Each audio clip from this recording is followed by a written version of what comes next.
Imagine if you spent your entire life training to become the world's greatest assassin. Everyone knew your name. You were considered the most dangerous person alive. But out of nowhere, you find yourself being hunted by elite spies, and suddenly, you get sent to another world. And once you arrive in this strange new land, you discover you were summoned by a certain young lady, let's say she's rather enticing, who wants to make you her husband. She assumes you're completely powerless, so she decides to let you live off her generosity. All she really needs is a husband so her dad will stop nagging her. But she's no ordinary woman. Aside from being, well, extremely well endowed, she also happens to be incredibly strong. In fact, she's one of the most respected generals in this world. So, what would you do? Would you tell her the truth that you're a highly trained killer? Or, after a lifetime of violence, bloodshed, and survival, would you just give in and enjoy the easy life as the Empress's kept man? Honestly, I'd be tempted. I'd probably go back and forth on it. But what's our guy gonna choose? At this very moment, the story shows us he's still being chased by the assassin guild he once belonged to. During the chase, there's a sudden explosion, and then we cut to the Empress performing a summoning ritual.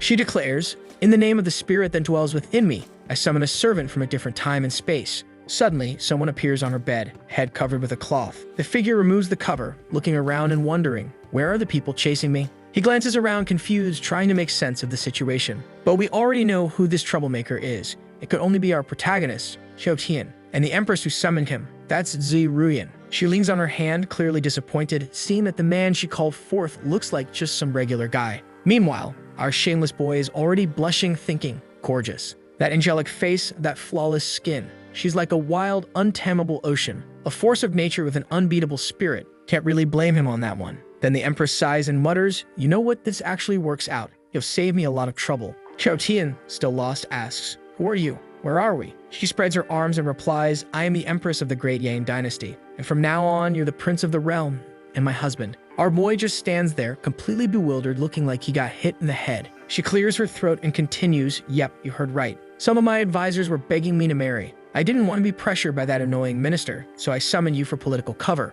Our guy's eyes start to sparkle. He's practically glowing. He asks, "So you're saying, I don't have to do anything here? Just be your husband?" She shrugs, "Pretty much." And of course, the shameless rascal flops back onto the bed and invites the Empress to join him for a little quality time. But she shuts that down real quick. She explains that unfortunately, she won't be fulfilling any wifely duties, but she promises he'll never need to worry about food, clothes, or money for the rest of his life. She'll even find a way to remove the slave ring that got embedded in him during the summoning. Then she tells him to meet her in the Imperial Hall and leaves the room.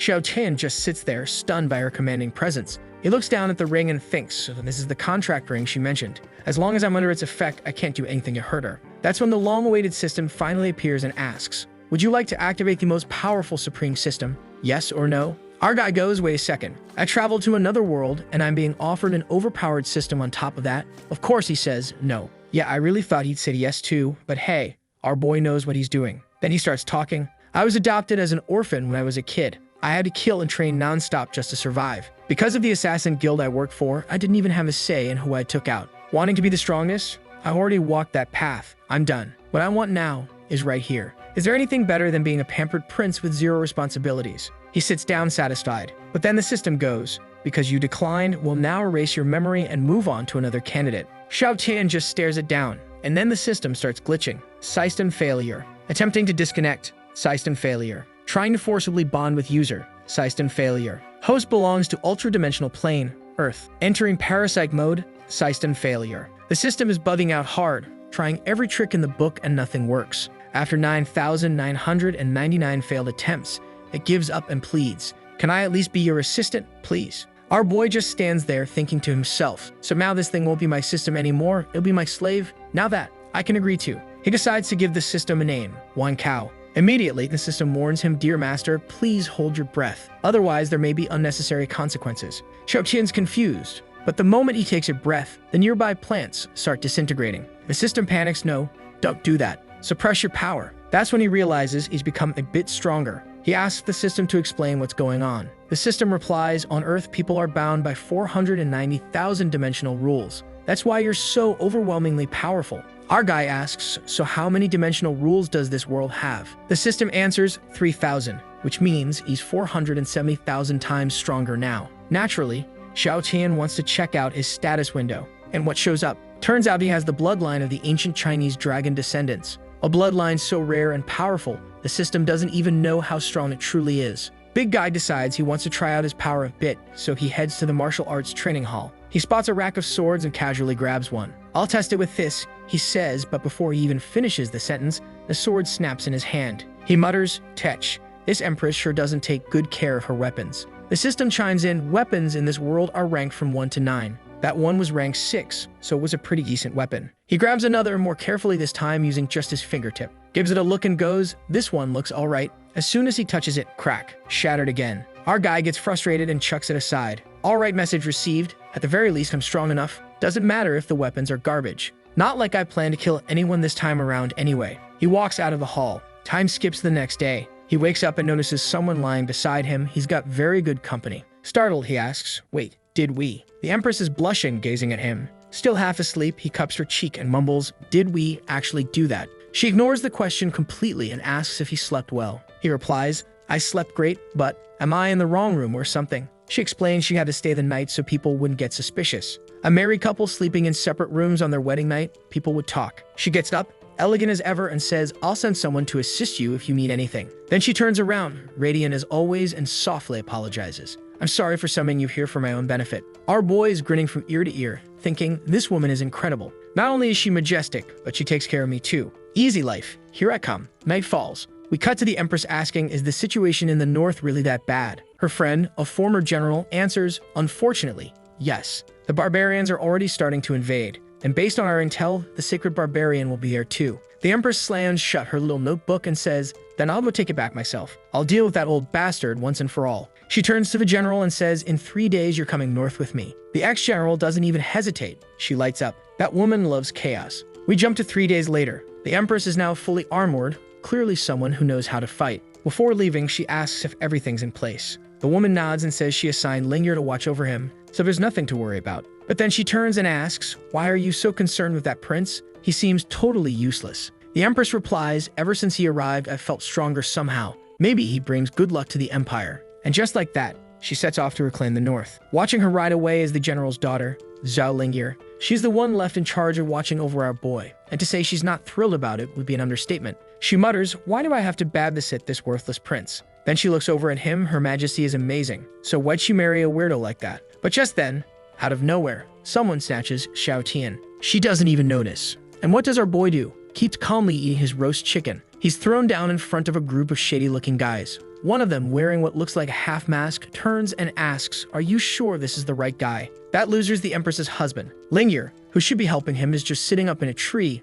watching everything, convinced he's a total idiot. As soon as the kidnappers move away a bit, she jumps down, grabs his hand, and says, "Come on, let's get out of here." But right then, he disappears. Turns out our Lingyer was fooled by an illusion item. Now she's the one trapped in a spiritual cage. The guys come back and immediately recognize her as the general's daughter. Meanwhile, our protagonist, still calmly munching on his chicken like it's just another afternoon. Linger's already drawing her sword, but the scar-faced man tells her not to bother. She demands, "Who are you?" He takes off his mask, revealing a long scar, and asks, "Do you remember me?" Cut to the next scene. She's chained up in a cave, shocked. Liang, the scared guy, is alive. Our boy chimes in cheerfully, "Oh, so you all know each other? Great. In that case, I'm heading out." But Liang puts a hand on his shoulder and says, "We're not done here." Xiao Tian sighs, disappointed. "All right then, guess I'll wait." Scarface thinks to himself, at least the Empress's husband has guts. Then he hands Xiao a vial and says, "You're gonna put this in the Empress's water." Xiao takes it and casually replies, "Sure, no problem." Liang eyes him suspiciously.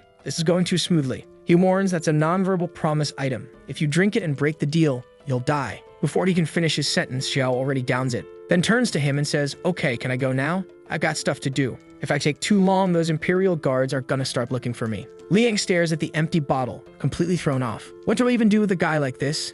He wonders. Our boy's sitting there like, "I did everything you asked. Just let me go already, man." Lingyer shouts at him, "You shameless traitor. How could the Empress pick someone like you?" Liang scolds her, "You're an idiot. The prince simply understands the situation better than you do. You and your mother are the only ones who can't see how desperate things are in the Yang dynasty." Then Xiao points to Lingyer and asks, "So now that I've taken the poison, can I take her with me too?" She screams, "I don't want your help." But Liang cuts in, "Sorry, can't do that. I got some unfinished business with her I need to settle." Xiao frowns, "Yeah, that's not gonna work. I'm not leaving without her." Then he says it, plain and clear. "If I have to leave here without her, it'll be because I'm dead." Liang responds, "Fine, then you'll die of poison. right here in this cave. Our boy gives him an innocent look. Don't be petty, man. I've been nothing but cooperative. Suddenly, one of the henchmen behind him snaps, charges forward, and goes to punch him. The guy's fist swings just near Xiao's hair, and Lingyer flinches. He's just a regular guy, she thinks. How's he gonna survive that? But when they look again, he's still sitting there, yawning. Both of them freeze, stunned. How is he this calm? With a serious expression, Xiao says, "Are you gonna move that hand or not?" The guy still has him by the hair.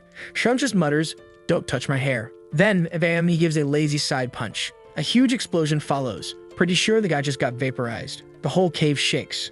Our boy tilts his head, wondering why did that happen. Then throws another punch, and another. By now he's blown up 3 guys already. The masked guy falls to the floor. Xiao approaches and the guy starts begging for his life, but it's too late. With just one stare, Xiao makes him disintegrate. He literally killed the guy by looking at him. Then he turns to Lingyer. She's trembling, "Prince, please let me live. I didn't know you were like this." Xiao just grabs the chains in his hand. Snap, she's free. She's completely stunned. How the hell did he break sacred chain formations like they were twigs? He looks at her and says, "Silly girl, why'd you think I'd hurt you? Just sit here and don't move. I'm gonna go clean up the evidence." And then he Hulk jumps into the sky. Far off in the distance, 2 mountains rise. Lingyer, smiling and dazed, mutters, "What the hell? Am I seeing things? Is that a mountain hopping around? Wait, why is a mountain heading this way?" And there he is, our Chad hero, carrying a whole mountain. He drops it behind her with a boom. Xiao walks up all carefree and says, "There, no more evidence." Lingyer just stands there, absolutely dumbfounded. "So that's how you cover up a crime, huh?"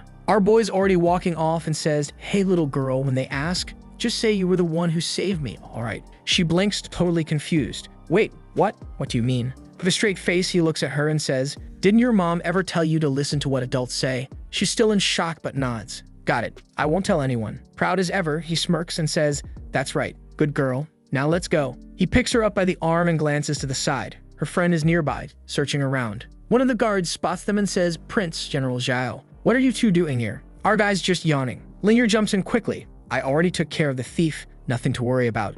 Xiao Tian adds, "False alarm, folks. Let's go back and get some BDQ." General Liu Yan warns him, "Prince, there are bandits in these mountains. It's not safe to stay here." He shrugs and says, "If you mean those bandits, they're all dead. This little girl here took care of them. Bunch of weaklings." One of the soldiers whispers to her friend, "Oh my god, this prince is such a moron. He's calling the great general a little girl." But Xiao and Lingyer are already walking off. Blondie, Lingyer, turns back and tells the other guards to get moving. They all stand there stunned, wondering, why is the general listening to him? Cut to our protagonist roasting his little pig, happy as can be. Lingyer shows up all sweet, bringing him a little knife to carve with. She sits right beside him, just waiting for another tasty bite. The other soldiers whisper to each other, "It's over. The general's gone nuts." Xiao turns to Lingyer and asks, "Hey, do you know who those guys were that captured us?" She replies, "Their leader, the one with the scar, was Liang Shu. He was supposed to be executed a year ago." "Executed?" Xiao blinks. "For what?" "It was during my coming-of-age ceremony," she says. He raises an eyebrow. "Coming of age? Wait, how old are you?" She blushes a little. 16. Xiao stares in disbelief. 16. Talking about murder and decapitations like it's nothing. Your mom must be out of her mind. She gives a nervous laugh and nods. Then she warns him, "Now that you're with the Empress, you're going to be hunted too." One of the mounted guards says, "Prince, it'd be safer if you stayed in the palace. You'll be more protected there." He agrees immediately. "You're right. I'll just chill in the palace, eating and drinking in peace." The guards quietly wonder, is he seriously that scared of dying? Xiao's already running ahead, yelling, "Let's check out the palace." The gossip starts right behind him, some of the girls whispering that Linger's way too clingy with the prince. Is she into him or something? As they walk along the mountain path, Xiao turns to her and says, "Hey, I overheard the other girls talking about something called a blood cloud. What's that supposed to be?" Linger snaps, clearly annoyed.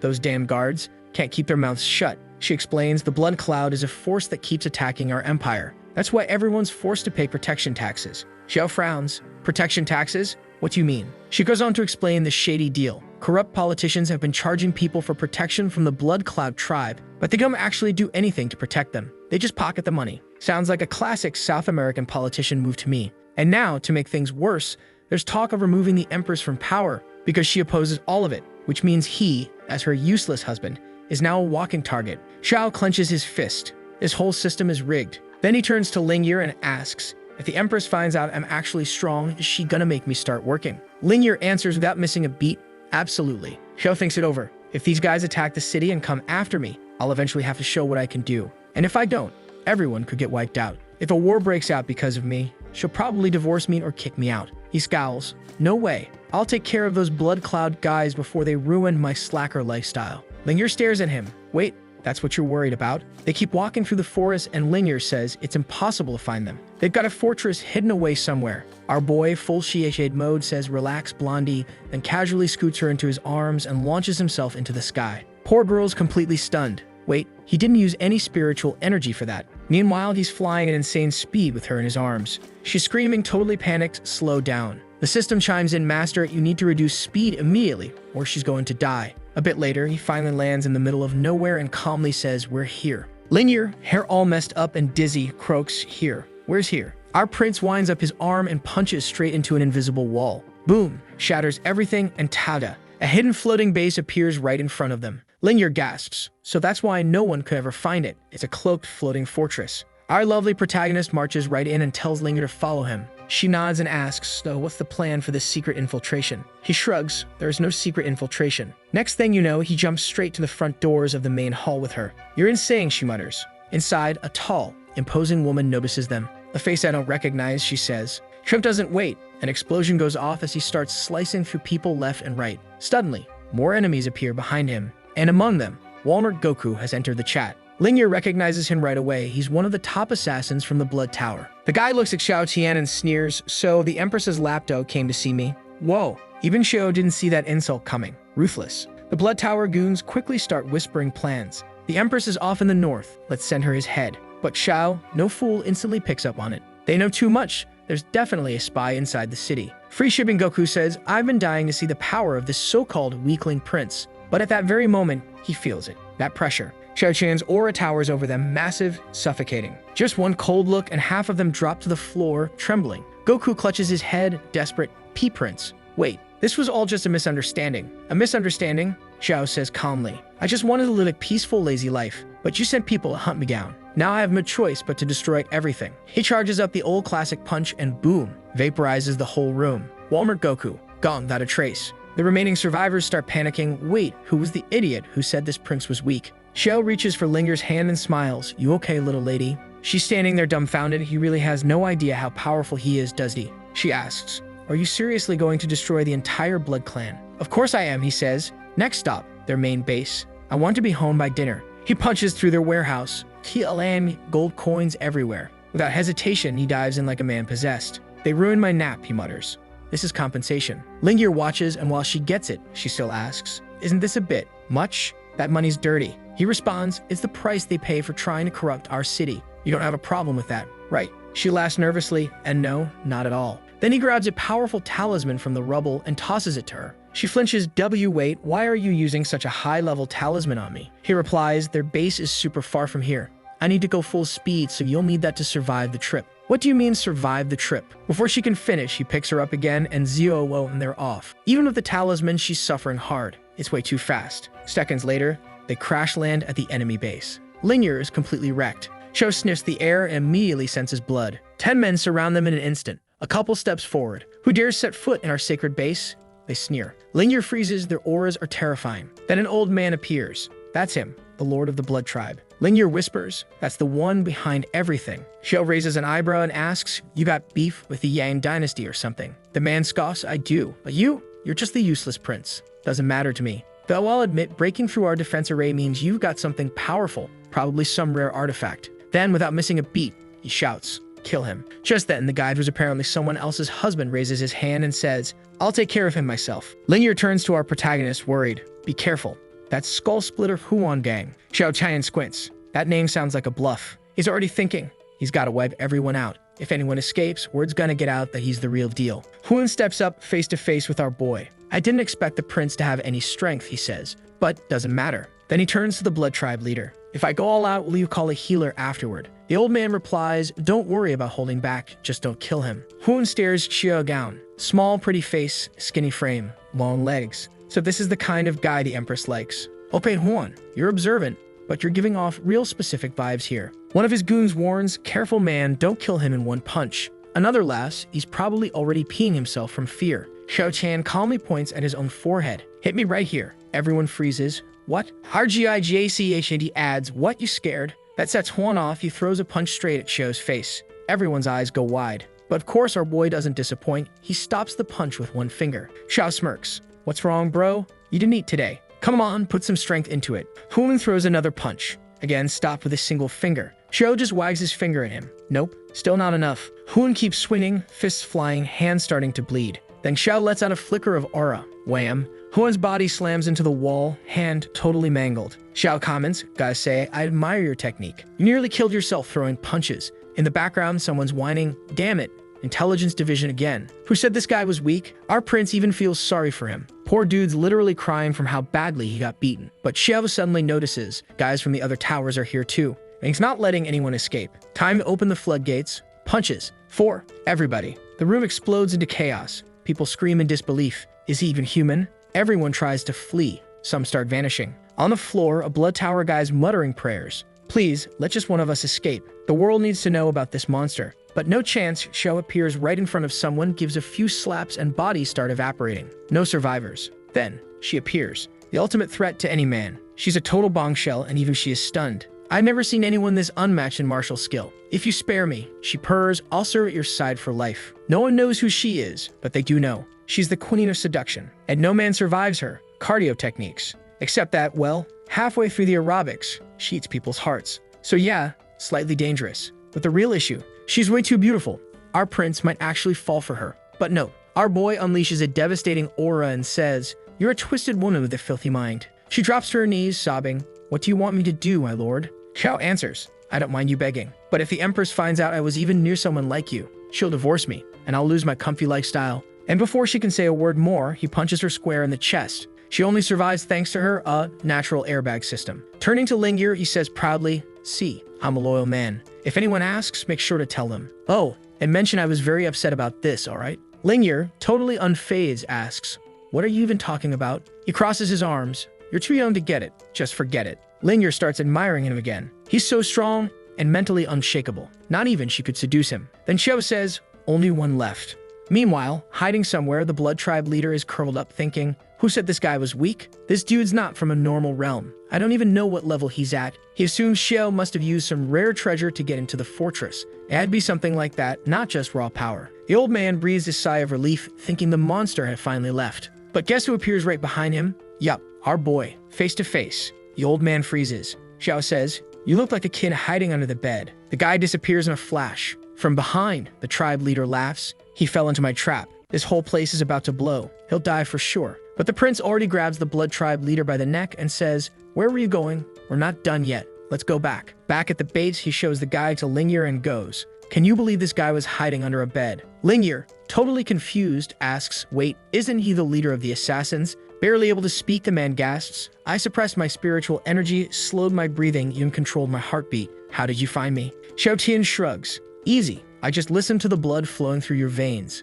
They both freeze. You can hear that? That makes a sound? No way. Xiao says, enough. I answered your question. Now it's your turn. Why are you targeting the Empress's dynasty? The leader starts sweating bullets. If you promise to spare me, I'll tell you. Half a second later, the guy's already disconnected from the world of the living. Lingir just stares. Dang, he didn't even hesitate. Poor guy. Can I go home now? Next scene, the assassin's base is now at the bottom of a lake. How did Xiao do it? Who knows? But let's not question it. This guy's basically an Chuck Norris. He turns to Lingir. Let's go. It's dinner time. She's smiling, totally curious. How is he this strong? But Xiao cuts her off. Enough curiosity, Blondie. She nods nervously. Then he pats her on the head and says, kids just need to listen to adults. That's all. Blushing, Lingir pouts. I'm not a kid. Xiao grins. All right, fine. You're a grown woman now. Cool. Now let's go. I'm starving. As they walk, she keeps thinking about that fight. How did he hear the guy's blood flow? Just then, the royal guards find them. Xiao clutches his chest and says dramatically, thank goodness you helped me find that token. If I'd lost it, the Empress would have been devastated. Lingir side-eyes him. How does he lie so easily? Not even a blink. Meanwhile, our boy's only worried about one thing, dinner. One of the knights apologizes for not being around and leaving Lingir stuck with this idiot prince. But Lingir defends him, a little embarrassed. Don't say that about the prince. Let him be who he is. The knight narrows her eyes, suspicious. Why is Lingir defending this guy so much? She warns, be careful. These blood tribe bastards are reckless. I don't care if something happens to the prince, but I don't want you ending up like my husband. Lingir softly replies, your husband was a hero. If he hadn't faced the blood tribe alone, he might have survived. The knight starts tearing up. It's fine. The blood tribe will disappear soon. Shows off to the side, thinking, Guess I did something good today, huh? Hope the guy rests in peace. The guards are all giving him weird looks. What's wrong with this prince? Is he nuts? Next morning, Lingyer's rushing out of the house. Her dad calls out, "Why the rush?" "I'm going to the palace to carry out my duty," she shouts back. He notices her outfit. "What are you wearing?" Blushing, she explains, "I'm going to the palace to take care of the prince. The Empress asked me to." He snaps. "There are guards at the palace. You don't need to babysit that lazy bum who only thinks about pleasure." Lingyer fires back, "You've never even met the prince. Stop judging him." Before he can react, she's already out the door. He stands there stunned. Yesterday morning, she hated being assigned to watch over him. Now she woke up early and even got dressed up to see him. Something's not right. Cut to the palace. And look at our hero, chilling in the courtyard, surrounded by ladies pampering him. He's got snacks being fed into his mouth while he watches anime on his system. Truly, a difficult life. The knights nearby are fuming. The Empress is off fighting a war in the north, and this guy's living like he's retired. Shou's just lying there thinking, retired life's the best life. But then, one knight suddenly freezes. "Major General? Whoa, she came dressed like that today." Everyone's stunned. Nobody's ever seen the general dressed like this. Our boy looks up. "Oh hey, what are you doing here, little miss?" Awkwardly, she replies, "The Empress told me to look after you. I'm just doing my job." Annoyed, he waves her off. "Go away. You're ruining my vibe. I don't need protection." He's nervous she might slip up and expose that he's actually powerful. And if that happens, he'll have to start working. The knights are standing there thinking, this prince is messing around with the major now. He's out of his mind. But she steps forward and says, "I'm not leaving. I'm staying here with you." That's in direct order from the Empress. I'm not disobeying it. One of the guards behind her is panicking. "Oh no, someone broke her mentally. I've got to report this to the general." This prince, I mean, he's kind of cute, sure, but what's happening here? First he wins over the Empress and now the major too. Meanwhile, our boy is just chilling, totally unbothered. A while later, one of the knights comes rushing in. We just saw an island falling from the sky. The skeptical warrior, who didn't believe in our protagonist, starts to wonder, could it have been the Blood Tribe's base? Is that why no one ever found it? Lingyer walks over asking, "What's going on?" The woman answers, "Major General, it looks like one of the Blood Tribe's bases has collapsed." She just goes, "Oh, okay." And the girls all look at each other like, "Wait, what? That's your reaction?" "Major, are you shocked?" Realizing her slip, Lingyer quickly fakes it. "Oh, my goodness, no way, the base fell. Who could have done such a thing?" Meanwhile, our prince is slicing into a watermelon thinking, she's so bad at lying. No one's buying that. One of the knights looks confused. "I mean, it's good news, but I still don't get it." Lingyer asks her, "Why aren't you happy? Isn't this vengeance for your husband?" The knight sighs, "I'm just worried. Sure, one of their bases was destroyed, but it crashed in our territory. What if the leader of their main base comes here? What if the king of assassins shows up?" Xiao and Lingyer are giggling in the corner. Now the knight is completely lost. Why are they laughing? This is serious. She snaps, "Major, why are you laughing? This is a life or death situation for the dynasty. Are you only thinking about the prince now?" Lingyer's caught off guard. "Wah, what are you talking about?" She's about to explain when Xiao suddenly smacks her lightly on the back of the head. "I heard everything from back there. You're grinning while we're facing a national crisis? You better start taking this seriously." Embarrassed, Lingyer mumbles that she almost let his secret slip. The knight is frozen, stunned that she just saw Lingyer get whacked by the prince. Xiao rests a hand on her shoulder and says, "Commander Lu, the Yan dynasty is prosperous. No matter how tough things get, we'll overcome it. So don't worry too much."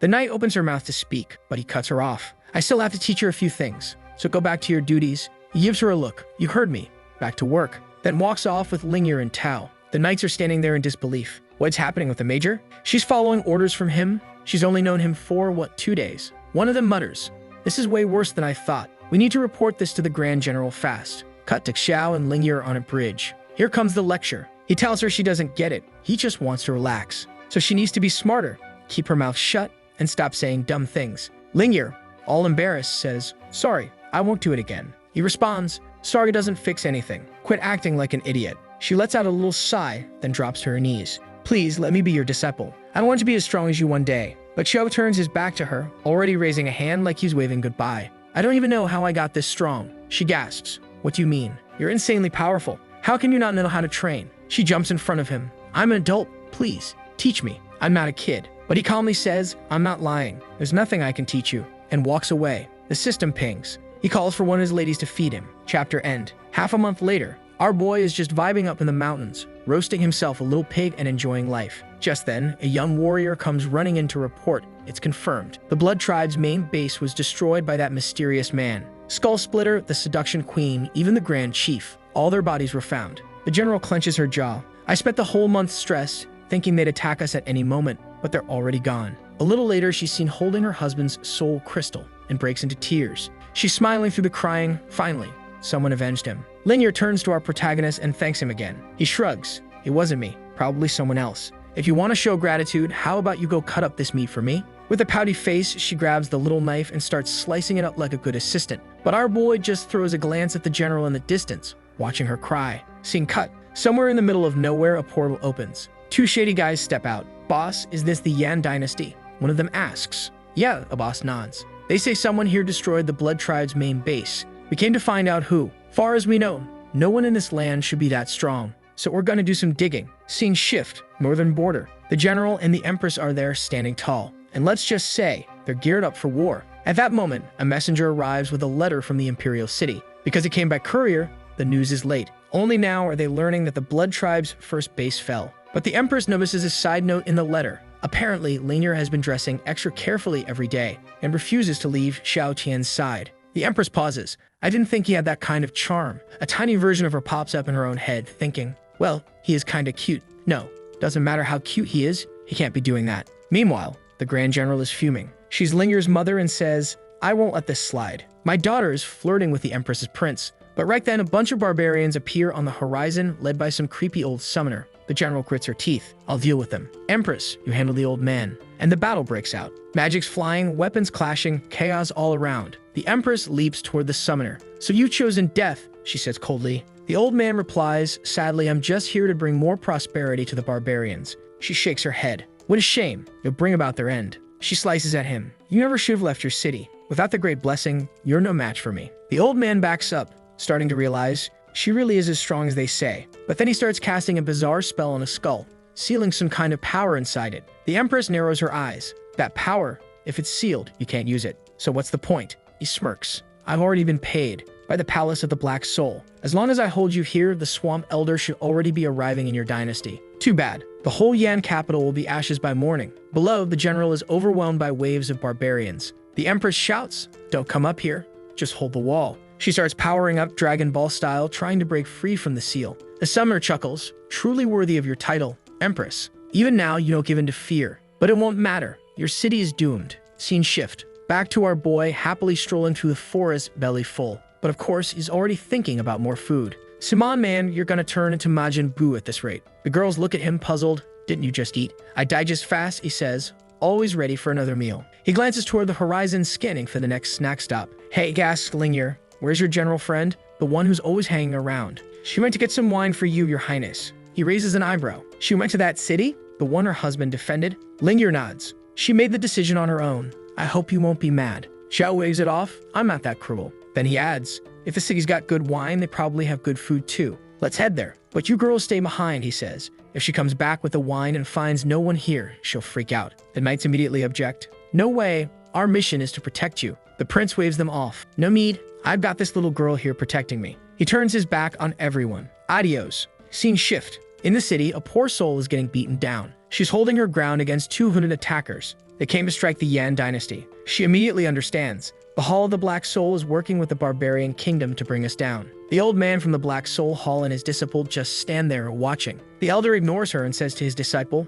finish this. We need to begin the blood sacrifice collection in the city. The disciple licks his lips. Relax, master. I'll end her in one strike. He draws his sword. I'll give her a quick, painless death. He's already aiming for her neck. But in the last second, she manages to block. They're both thrown back. The guy charges again, stomps on her shoulder. Say goodbye. The sword comes down. This is it. The warrior thinks of her husband. I will never betray the empire. And then, snap. The guy goes flying like a rag doll. What just happened? She's standing there, eyes closed, wondering why the final blow never came. And then she hears, what do you think you're doing to my guard? She opens her eyes, totally confused. Prince, what are you doing here? Ignoring her, Xiao turns to Lingyer. Take this freak out. Without hesitation, she lunges in, vertical slash. The warrior just stares. For a second, I thought the prince saved me. But of course, it was the general. Xiao grins. Where'd you go and get some wine? Why are you out here dying, woman? He grabs her chin gently and pulls out some pills from the system. Rewards from wiping out that previous organization. Eat this. She's stunned. Maybe this prince isn't so bad after all. That's number 5, folks. One more heart fallen for our boy. She tells him, this guy's from the Dark Soul Hall. He's the Poison Elder. You need to get out of here. He'll kill you. Xiao asks the system, is this guy strong? The system answers, extremely. He's mastered countless poisons. Xiao frowns. but they all look the same strength to me. System replies, that's because to you, everyone is weak. There's no visible difference anymore. And now, oh, System drops the real news. That guy's at the 8th level of awakening. Linger's only at level 3. That means she's going to lose. But right behind him, the general. If Xiao does anything serious now, she'll see how strong he really is. And that means she'll tell the Empress. And then he'll have to work. This poor lazy genius is doing mental gymnastics just to stay unemployed. The general steps forward. Prince, don't worry. I won't let you die. Xiao's in her thoughts. Poor thing. I'd love to smack him so hard he vanishes from this world. He says out loud, you just took the pill. You sure you want to die already? She glances down, her arms fully healed. All her wounds are gone. He gave me such expensive medicine. She picks up a fallen sword. I'll help. Even if we just buy time, the Empress might get here and avenge us all. But then, Linger's aura spikes. She awakens sword intent. Xiao turns to the general. That good? She nods, stunned. With sword intent, she can't lose. The disciple is furious. How did she awaken sword intent already? He rushes her, slashing wildly. But she dodges easily. Your sword technique is trash. This is my chance. Slash. Right through the chest. The guy drops to the ground. Linger snarls, how does trash like you have the guts to pick a fight? Pay for it with your life. She raises her blade, but suddenly a purple magic circle lights up, blocking the attack. A dark mist erupts, poison gas. 2 massive snakes burst out of it. Linger stumbles back, dropping her sword. She's already being poisoned. Good thing she managed to escape in time. The old man chuckles. You're quite bold, dropping your sword instead of taking the chance to run. Too bad you're stuck here, protecting this useless prince. The guy only made it in life because of his pretty face. Linger is already smiling to herself. Poor fools, they have no idea how terrifying the prince actually is. But wait, does the prince want to fight? Pulling off an Oscar-worthy performance, Xiao Tian steps forward and says, hold on, old man. I know who you are and what you're capable of. I'm willing to tell you all the Empress's secrets. I just want to live. The general gasps, Your Highness, what are you doing? But Linger grabs her arm and whispers, don't worry. The prince knows exactly what he's doing. There are things I can't tell you yet. The guard is thinking, and it she becomes so irrational. The old man pauses. Secrets about the Empress, you say. If the secret's worth it, I'll let you live. Xiao nods. Fine, but let them go first. Even if I don't survive, at least 2 people will be safe. The general's taken aback. Wait, he's trying to protect us first? She steps up. Your Excellency, it's our duty to protect you. Tell me the secret. I'll stay and you leave. Xiao keeps acting. I'm afraid to die and that's why I'm snitching. You're not. You'll keep your mouth shut. In his head. Come on, woman, just follow the script and go already. But the old man refuses. The only way this works is if you tell me the secret right now. If I like it, everyone lives. Linear facepalms. The general's getting mad. Meanwhile, Xiao's smiling like a clown. Suddenly, he lets out a burst of aura. The old man's stunned. The ground cracks open. Mountains split in 2. The geezer falls flat on his back, terrified. Xiao shuts off the aura and walks up slowly. You're not getting it, are you? I don't want to show my power. Is that a problem? The old man just stares. Out of nowhere, Xiao slaps him across the face. Answer me. The elder starts trembling. Sorry, Lord. Xiao snaps. I'm in my 20s. I'm not a lord. Smack. Another slap. Okay, now I feel bad. Poor grandpa's getting bullied. The old man lowers his head. I apologize, my lord. Xiao cups his ear. Didn't hear that. Louder. The guy screams, my lord. Smack, smack. 2 more slaps. Xiao. So now yelling is the same as speaking louder? Is that it? Honestly, at this point, I think he just likes slapping this dude. The general is frozen, completely stunned. Why isn't the old man fighting back? Linger leans in and whispers, the prince really is strong, but the Empress can't find out, okay. The general immediately gets it. That explains everything. That's why she's acting so different now. Xiao Tian is powerful. The guard asks, so, the day at the Blood Tower. Linger nods. Exactly. That mysterious man who destroyed the Blood Tower, that was him. The general stares at Xiao in total disbelief. Then she notices something strange happening underneath the old man. She shouts, move, get away from there. But the old man smirks. Too late. A swamp of poison spreads under him. Goodbye, prince. This is my swamp. I spent years creating it. You'll burn here for eternity. This magic cost me 30 years of my life. But now, you'll die. First, your flesh will melt. Then your bones will crumble into ash. You'll suffer, slowly. The deeper you sink, the worse it gets. The old man's gone full Joker mode now. Even the strongest of the strong can't survive this. The guard panics. General, we have to save him. But Linger stops her. No, you don't get it. Stay out of his way. He's far stronger than you think. The guard is still unsure, until, boom. Xiao Tian casually walks out of the swamp totally fine. Woo, this is great, he says. You burned 30 years of your life just to give me a spa exfoliation. This was supposed to be corrosive. Come on. He glances over, sees the old man's disciple still there. The guy collapses in fear. Don't come near me. Xiao grabs him by the collar. I think you need some skincare too. The guy pulls a knife, goes to stab him in the face.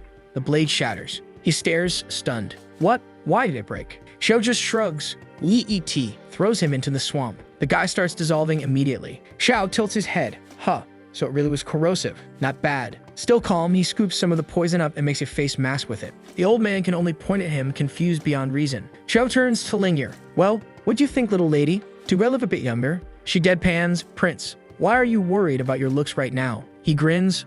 Ah, girl, you don't understand anything. I have to look extra good to seduce the Empress. Smiling, he turns back to the old man. By the way, how many years of life do you have left? The elder blinks, confused. Yuko, what do you mean? Smiling from ear to ear, he says how much he enjoyed that exfoliant, then asks the old man how much more of it he can make. If I give you an item that extends your life, could you produce more of this stuff? The old man just keeps trembling, pointing at him while calling him a monster. Then he says, a scholar like me can be killed, but never dishonored. He slaps his own head and takes his own life. Our boy scratches his head, totally confused. Why did he kill himself? The girls are standing there in disbelief. The prince turns to them and says, I was being so honest with him. Was all that really necessary? They all have that classic blank face. No, it really wasn't. Lingyer says they better destroy the body, just to make sure no one finds out what happened. The other guard agrees, adding that they especially need to get rid of the poison swamp. Unfortunately, when the prince released his aura earlier, he split the mountains in half. So yeah, covering the tracks is going to be tricky. Xiao Tian asks,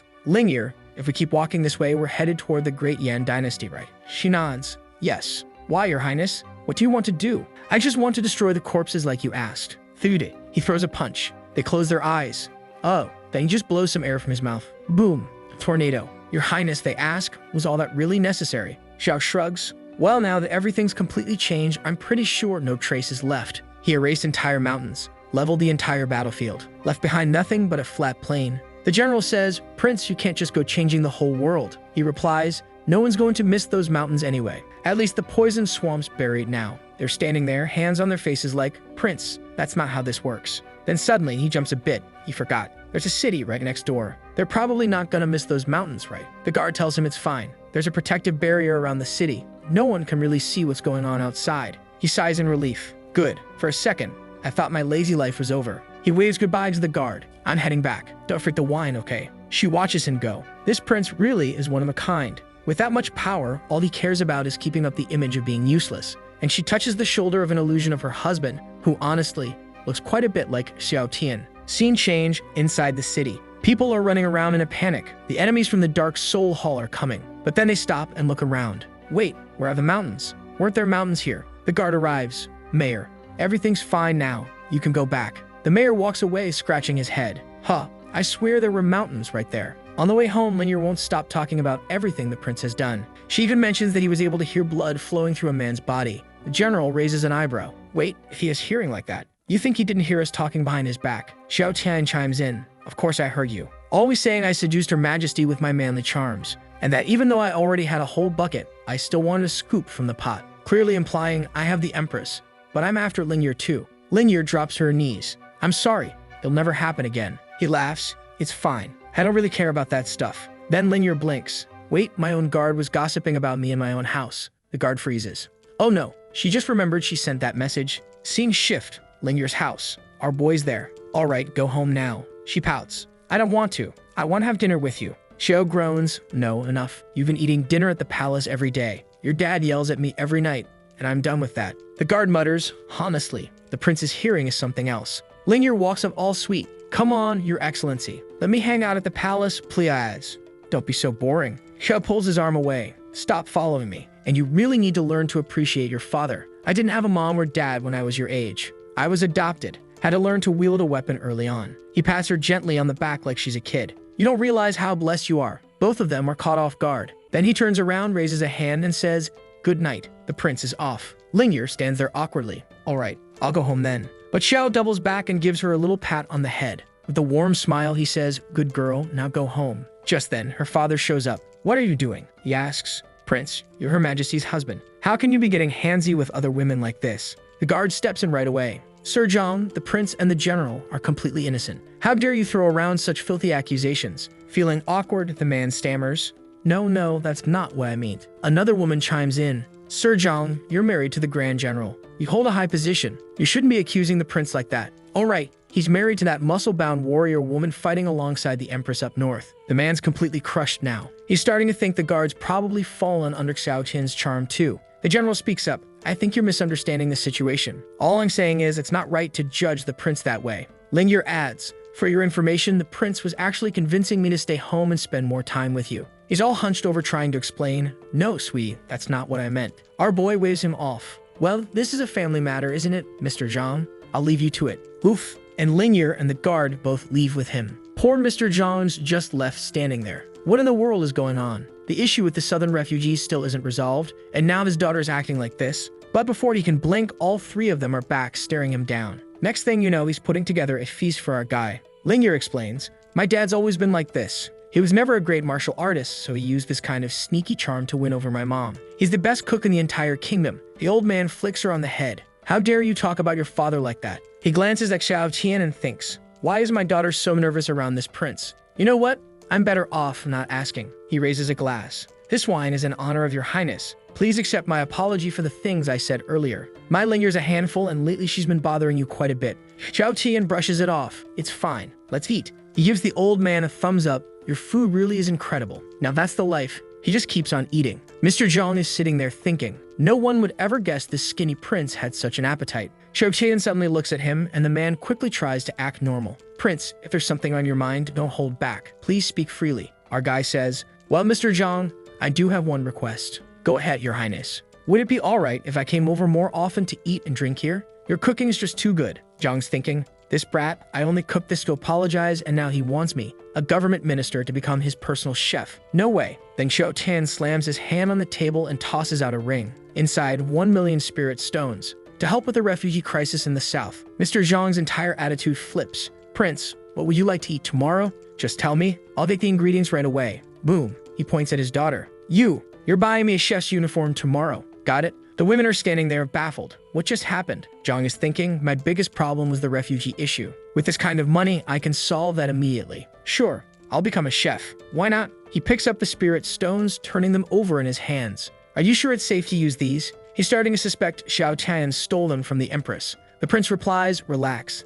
That was payment from someone who insulted me. Zhang raises an eyebrow. Someone insulted you and had this much money? Xiao just shrugs. It's all in the past. Then he leans in and whispers, just don't let Her Majesty find out about this, all right? Zhang nods. Understood. I'll keep this secret, no problem. Woo, what a relief. You have any idea how hard it was to get that money? Now the old man's thinking Xiao Tian was tortured and ransomed or something. Great prince, you suffered so much for this empire. I'm truly grateful for your dedication. Xiao replies, if you really want to thank me, cook more delicious meals. Of course, of course. Anyway, the prince says, now that that's settled, I want to know what you plan to do with the funds. Zhang says he's going to buy food and build housing for the homeless refugees. But the prince cuts in, that's not worth it. You'll spend a ton and it won't last. Why don't you use the money to create jobs? Zhang is confused. What exactly do you mean? Xiao explains, these refugee gangs have everything except one thing, structure. So hire them, give them real work. Put all those gang members to work repairing bridges, fixing roads, restoring farms, and while they're at it, they feed themselves. You solve two problems with one solution. Why not do that? Plus, it'll split up the gangs and weaken their influence. Zhang sits back impressed. That's actually a brilliant idea, Prince. Whatever you feel like eating, just let me know, Zhang says. I'll go ahead and get this plan moving. Our boy leans back, satisfied. Now that's what I like to hear. 3 days later, back on the barbarian front, the Empress is still deep in cultivation. But the barbarian elder notices she's about to break through to the next level and instantly decides to run. But it's too late. She opens her eyes mid-breakthrough. A burst of energy erupts around her. She's full on Dragon Ball Z now. If you can run faster than my blade, then go ahead and try, she says. And boom, she sends a massive slash through the battlefield. Heads are flying. The old man senses something coming. He turns. Too slow. Her sword cuts through the air, slams him into a rock, completely wrecked. Now he realizes, now that she's ascended, there's no way out of this. She returns to the wall and tells the general, we need to head back urgently. There's someone attacking our city. Grabs her by the arm and off they go. The general says they don't need to rush so much. The city's protected by a barrier after all. But the Empress shakes her head. That poison elder is extremely dangerous. If I hadn't broken through today, I wouldn't stand a chance. All we can hope for is that our people didn't suffer too badly. On the way back, the Empress glances around. General, wasn't there supposed to be 2 mountains here? Or am I mistaken? The general looks confused. Actually, there used to be 3. Where did they go? Looking around, the Empress notices that the terrain is completely flat. Whoever did this leveled everything with a single attack, she says. The general's stunned with one strike. Your Majesty, you're at the 9th level. Can you compare yourself to someone capable of this? The Empress answers calmly, you might have the wrong impression of me. I don't even know how strong the person who did this is, let alone what it'd be like to fight them. As they arrive at the city, the Empress walks in gracefully, veil and all, looking stunning. She says she's not too concerned about Linger spending time with the prince. As long as she's protecting him, that's enough. But then she spots Xiao Tian getting doted on by the 2 girls. Linger's offering him some buns. The guard's holding up a cup of wine to his lips. Right away, Xiao Tian senses a deadly aura behind him. He turns his head, and there she is, his wife. The general points at Linger. Looks like I didn't beat you enough last time. Are you asking for another spanking? Linger panics. Crap, Mom got back way too soon. What do I do? That's when the guard blurts out, wait, I sent her a message about you and the prince. Our boy's already shouting, are you trying to get me killed? General Song's glaring like she's about to drop-kick her daughter. Linger instantly hides behind the prince. Please, just cover for me a little. With Her Majesty here, she won't dare hit you. But General Song steps right up to him, blocking out the sun like a wall of muscle. Xiao's thinking, it's like a mountain just materialized in front of me. She says, step aside, I need to have a chat with my daughter. He stares up at this 2-meter-tall beast of a woman, her veins bulging like King Kong's arms. General Song, he says calmly, publicly beating your daughter might have long-term effects on her development. She's glaring with a terrifying expression. Prince, I'm being nice to you only because of the Empress. Move. Linger throws herself to the ground. Please hit me, not the prince.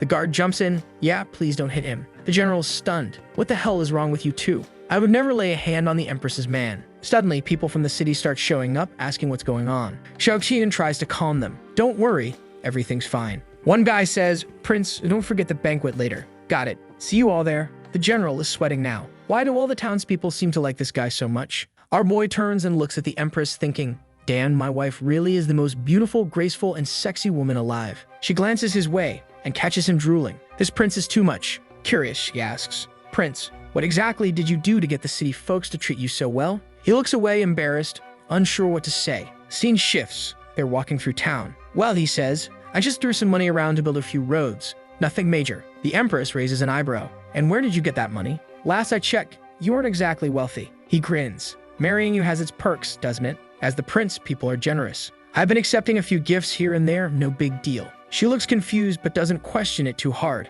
I guess there are a lot of rich people in my empire. Meanwhile, the general is thinking, this prince really is clueless. Why do people like him so much? And then Linger opens her mouth and ruins everything. It's because the prince actually made everyone's lives better day by day. The Empress and general glance at each other. What is she even saying? Linger goes on, like the wine we used to sell in town. It was awful. So they started importing wine from the southern city and gave it a new name, the Empress's Grand Reserve, with backing from Minister Zhang, you know, the food guy, and the prince's name stamped on the label. Everyone wanted a bottle. Now it's the most popular drink in town. Our boy walks up to the Empress and apologizes for using her name without permission. But since nobody believes in his strength, he had to rely on her reputation. The other two ladies are just standing there with those classic sure right faces, thinking, of course, Prince, you're totally weak. Aha. But the Empress turns to him and says, you're my man, my prince. No one in this entire country has the right to call you useless. If I ever hear anyone speak badly of you, I'll cut them down myself. Our boy's got this mischievous little grin now. He's loving it. He thanks her, saying, you really are the best wife in the world. She tells him he's way too easy to fool, and she doesn't like that kind of smooth talk. But under the veil, she's clearly smiling. The general chimes in, Prince, Her Majesty has been strong ever since she was a child. She has a powerful heart. Those little flirty tricks that work on other girls won't work on her, you understand. But our boy, having seen that secret smile, is thinking, maybe my Empress really is proud and closed off on the outside. But deep down, I know she enjoyed that. He turns to Linger. Your mom doesn't get it at all. Then the general says to the Empress,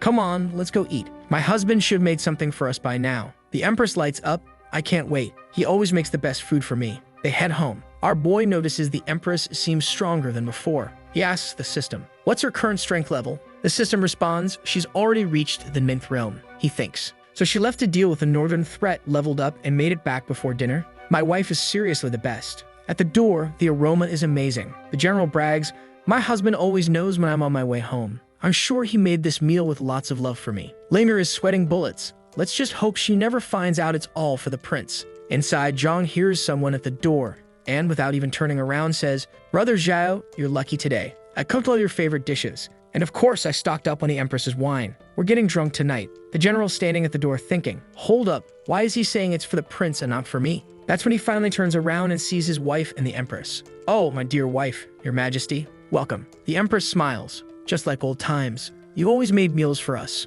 Zhang's all giddy like a kid. Wait right here. I'll get more bowls. We're all eating together. The two women just stare at the prince like, what happened these past few days? Our boy, meanwhile, is panicking. If the Empress finds out I gave him those ideas, she might ask me to help govern the city. No way. That's not happening. Later, everyone's eating. The general says, my husband really went all out today. The Empress picks up her cup. This is that wine I heard about, isn't it? Zhang nods. Yes, Your Majesty. The one we created here. She takes a sip. This is wonderful. So the success wasn't just from using my name. The wine itself is excellent. And of course, here comes Zhang, spilling everything our boy didn't want him to say. Yes, Your Majesty. The prince didn't just help with the wine. He invested in infrastructure, built new roads and bridges, helped create jobs, and gave Qingyang a complete makeover. He even took the initiative to pay extra taxes just to set a good example for the other merchants. Our boy has his hand over his face, begging for someone to just knock Zhang out cold. If this keeps going, I'm gonna lose my comfy, lazy life. Zhang glances at him and says, I haven't even started the real praise yet. Your Majesty, it's honestly hard to explain how exceptional your husband is. Our boy snaps. Would you shut up already? But Zhang keeps going. And as for the refugee crisis in the south, the prince gave us key suggestions and even donated his own money. He's sweating now, not knowing where to look, while the Empress has this tiny, proud little smile on her face. Poor Zhang. If our boy could unplug him from the server right now, he would. Meanwhile, Zhang's winking at the prince like he's helping. Our boy's got his face buried in his hands, practically crying. He's even gone pale from secondhand embarrassment. And then the Empress says, if you're this capable, why do you keep calling yourself useless? He thinks to himself, because I just want to be lazy, and immediately imagines the Empress whipping him and ordering him to get to work. Then he gives a look that says he's happy on the outside of it, thinking, you damn show-off. You should be ashamed of ruining my plans. The Empress says, I didn't expect you to know how to make wine. The protagonist replies, well, I know little. When it comes to eating, drinking, and enjoying life, I'm pretty much the best around. The Empress teases, not many people get compliments from Mr. Zhang. Why do you look so nervous? You're scared I'll assign you an official post and make you work hard, huh? He freezes, thinking she figured out his entire plan in 10 seconds flat. But then she says, don't worry. I promised you'd live a peaceful and prosperous life without lifting a finger, and I intend to keep that promise. After all, I summoned you here without permission. It's the least I can do. Our boy thinks, this woman, she really knows how to get under my skin. She goes on, and if anyone dares call you useless again, I'll have no problem turning into a tyrant and cutting them down. Now he's daydreaming about sitting on her lap, thanking her for being so caring and indulgent. She asks him, and about that old poison master who showed up. I heard you were the one standing at the city gates. I want all the details. Sometime after telling the whole story, the general suddenly stands up. What? With one punch? Who is this man that's strong? The guard backs him up. The man left behind the name Yan. He's also the one who wiped out the entire Blood tribe. The Empress, stunned, asks, is that true? The guard confirms, of course, Your Majesty. You know how much I hated those bastards. I'd never lie about something like this. The Empress says she'd love to meet the man and thank him personally. He just solved one of the Empire's biggest problems. Mr. Zhang adds, the Temple of the Dark Soul and the Blood Cloud Society have been harassing the Empire for a long time. It's a blessing that someone like him exists now. The two women raise their glasses in celebration. Finally, someone strong enough to put an end to all that chaos. Mr. Zhang shifts the topic and asks, Your Majesty, will you be attending court?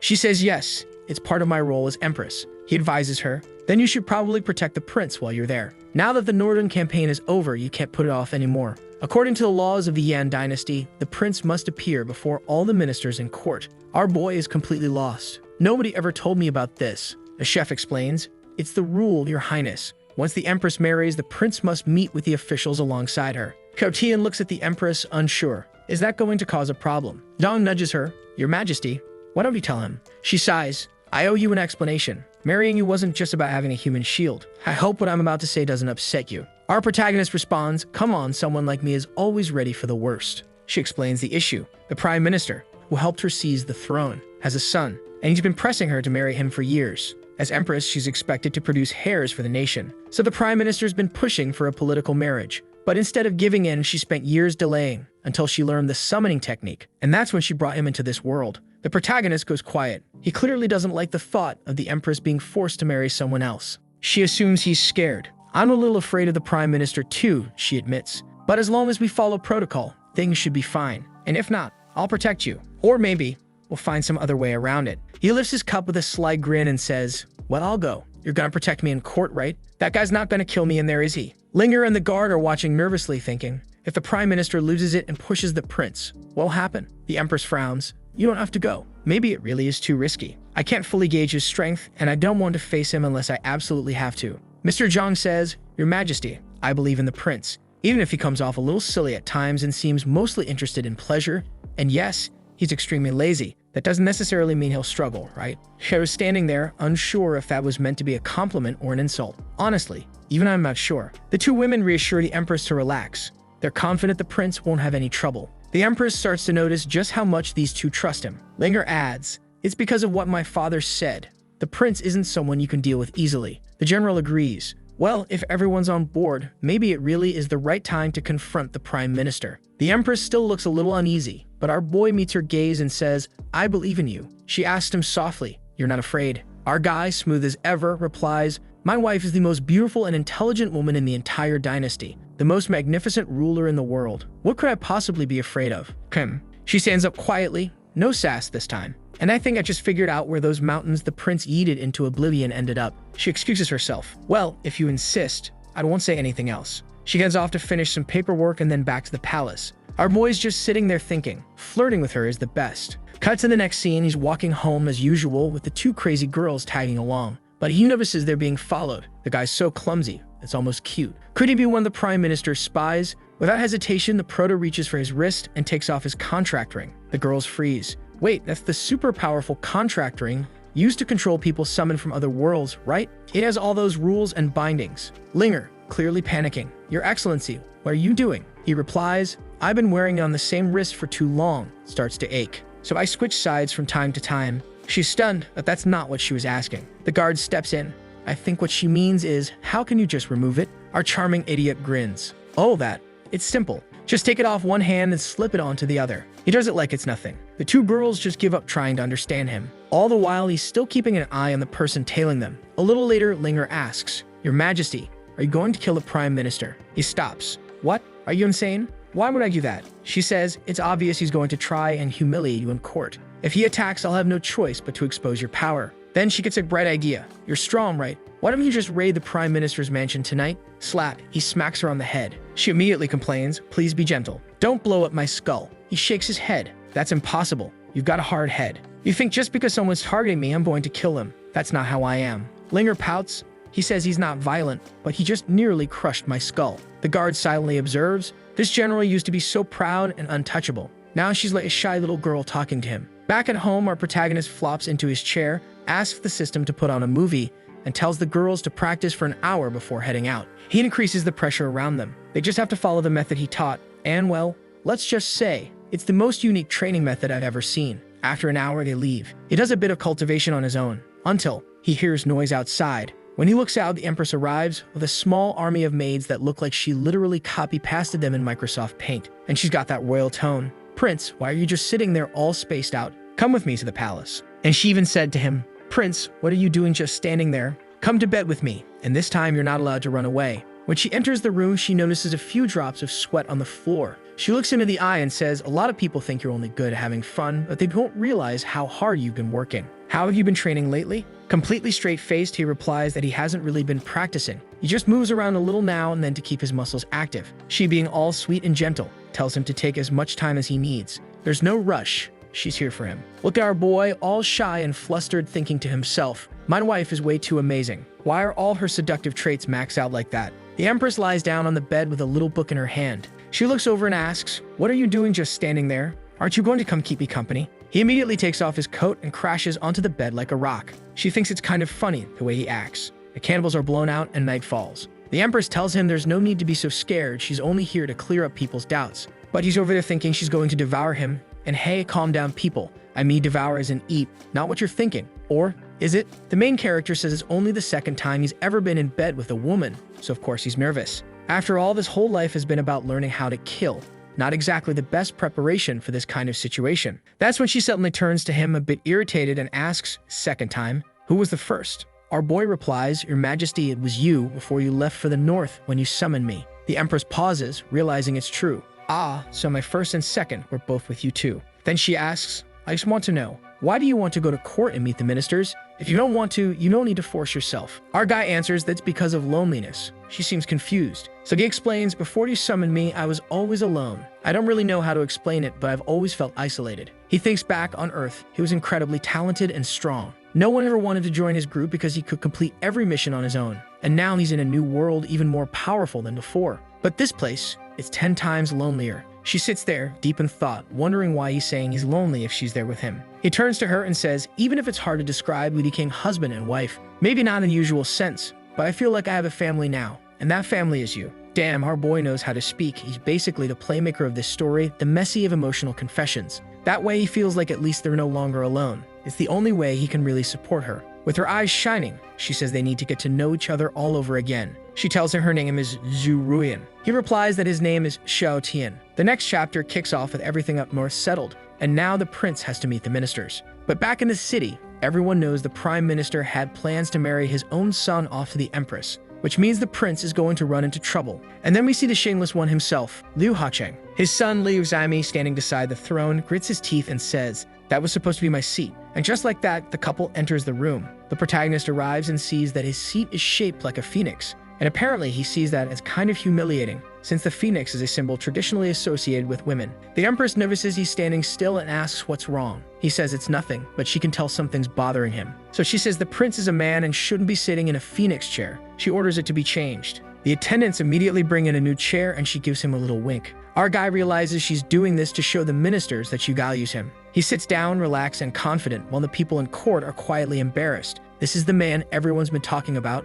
Someone steps forward and says if anyone has something to say, now's the time. Mr. Chang approaches and cuts right to the chase. "Your Majesty, I have something to say." She asks what it is. They talk, but everyone already knows he's going to complain about the prince, and our main guy's already thinking ahead. He hadn't expected the prime minister to be this sharp. The man handled himself well with the empress. He was clever, strategic. Our boy says he's not afraid of ambitious people. He's afraid of those who are ambitious and capable. And he knows it won't be easy to strip this man of his power. That's when the prime minister speaks up. "Your Majesty, this Prince Xiao Tian is not fit for the empire. It's confusing you and lowering the value of our kingdom. Please banish him from the empire and strip him of his title." Everyone in the room freezes, tension rising like a storm. Meanwhile, our boy's thinking, so this is how it begins. And honestly, he's kind of enjoying it. Linger finds the whole thing amusing. Look at everyone trying to provoke the prince with their little smiles. If only they knew. Sister Liu tells her to stay quiet. The worst outcome would be if the prince got angry, slapped the minister, and killed him on the spot. If he wants to fool around, let him have his fun. Then the empress speaks. "Prime Minister, Xiao Tian is my husband. If you say one more word, your head will be the next to roll." And with that, she releases a fearsome aura that shocks the entire court. Everyone now realizes she's already stepped into the 9th realm. Truly an unmatched power. And yet the prime minister doesn't seem fazed in the slightest. He smiles and congratulates her. Everyone by his side bows. The empress realizes that even after revealing the full extent of her 9th realm power, the prime minister remained completely unshaken, which can only mean he's more powerful than she thought. The prime minister then speaks. As great a cultivator as Her Majesty may be, her husband has absolutely no talent to lead this world. He's constantly seen indulging in disgraceful behavior, using others for his own profit. Everyone knows he used Her Sacred Majesty's name to brand a bottle of wine. That alone proves he's a man of no virtue and should be expelled from the empire. He continues. On top of that, he spends his entire day with Minister Zhang's daughter and his personal guard, Miss Liu. Rumor even has it that he's forcing Minister Zhang to cook for him. It's clear he's corrupting the palace. If he isn't summoned to court and held accountable, he'll only show how much favoritism the empress has toward him. And once again, he demands that the prince be executed. First it was exile, now he wants the boy's head. That's not happening. Petition to disconnect the prime minister from the server? I'd fully support it. The muscular general is furious, wondering why her daughter's friendship with the prince is even being brought up. Minister Zhang steps in and declares the prime minister is wrong. Xiao Tian built bridges and roads. He's helped the people and even spent his own money to aid refugees. Even his daughter, who used to be rebellious, has changed for the better since spending time with the prince. So he asks the prime minister, how are these actions corrupting the dynasty? Meanwhile, the prince is sitting there grinning, nodding in full agreement with everything Zhang just said. But then the prime minister speaks up again. Where's the proof? Zhang asks what kind of evidence he's looking for. The prime minister says, how could Xiao Tian have possibly done all that himself? I have every reason to believe you were the one behind it all and are just trying to prop him up. Now the people in the court are beginning to murmur, wondering why so much is being done to protect a prince they see as useless. Unfortunately, Minister Zhang realizes that the protagonist only ever gave verbal instructions. There's no solid proof. And so the prime minister says, as we can see, there's no evidence that any of this was actually done by him. But our clever boy speaks up. Then by that same logic, there's no evidence that I didn't do it either. The prime minister blinks and actually agrees. You have a point. Since I can't convince anyone with words alone, how about this? He pulls out a scroll. This is a legendary ancient book. Would the prince like to take a look? The Empress looks startled. She immediately questions the Prime Minister. What are you doing? Xiao Tian, on the other hand, is just wondering why he brought out a book and what the big deal is. Is this some kind of cursed book that kills people when they try to read it? Still, he shrugs and says, if you'll allow it, sure, I'll take a look. It's fine. The Empress jumps up. No, you can't read that. Our protagonist says that technically, he could try to read it. But then again, why should he do anything the Prime Minister wants? The Prime Minister claims, this is simply a minor test set by the Empire. If the prince can't pass it, then it only proves he's nothing but a facade. And you probably teamed up with Minister Zhang to deceive the Empress and the higher authorities. Such treachery would be a grave offense. Our guy claps and says, this bastard really knows how to twist words, I'll give him that. Minister Zhang warns that this book contains the inherited language of the dynasty,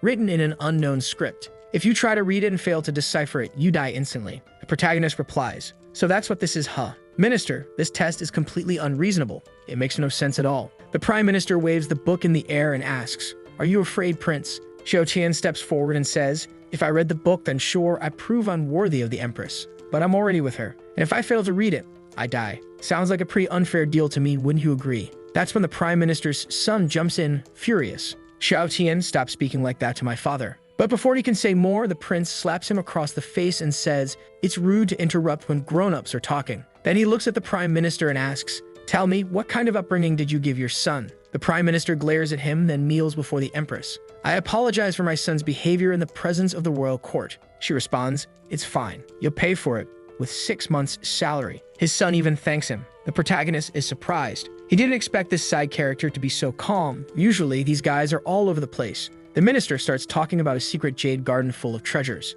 Back when the Empress took the throne, she was too young to claim everything stored there. But now, if the prince manages to succeed, the minister promises to gift him 3 million spirit stones as a wedding present. Then he smirks and says, actually, make it 5 million. Take it or leave it. The prince replies, well, minister, if your appetite is that big, I won't be stingy either. Thinking to himself, whatever, he's going to die anyway. He hands over the book. The protagonist takes the book and says, first of all, minister, thank you for this wonderful wedding gift. The Empress is clearly worried and says, husband, don't do this. It's stupid. But he's already opened the book, read a few pages, and closed it. The queen is in shock. The prime minister scoffs, just like all the others. You couldn't handle it either. People in the court begin whispering. That book must be read completely once it's opened. Anyone who closes it before reaching the final page dies instantly. The protagonist turns and asks, wait, is that true? Everyone's now wondering, how is he still alive? He casually walks away saying, standing up for too long is tiring. I'll sit back down and read this slowly. He plops down in his seat and starts flipping through the pages. Everyone stares at him, making him uncomfortable. He says, can you all stop gawking and talk among yourselves? You're distracting me. The Empress asks, are you feeling okay? He gives her a wink, thanks her for worrying, and says, I'm fine. This amazing gift from the Prime Minister. I'll make sure it's yours. The dynamic duo we've gotten to know well are standing nearby with the usual deadpan expressions. This damn guy, he's just messing with everyone. We knew this was going to happen. The prince is calm as ever, while the minister's fuming inside. How is this bastard reading that book like it's nothing? Our protagonist closes the book and places his hand on his head. The Empress watches him and thinks maybe he wasn't affected because he has no cultivation. She feels proud. Even if my husband's just a normal guy, he's still remarkable in his own way. He starts getting curious about the book's contents. Was this even made by a person? He asks the system. Is this for physical training or what? The system replies. That book is protected by a prohibition spell.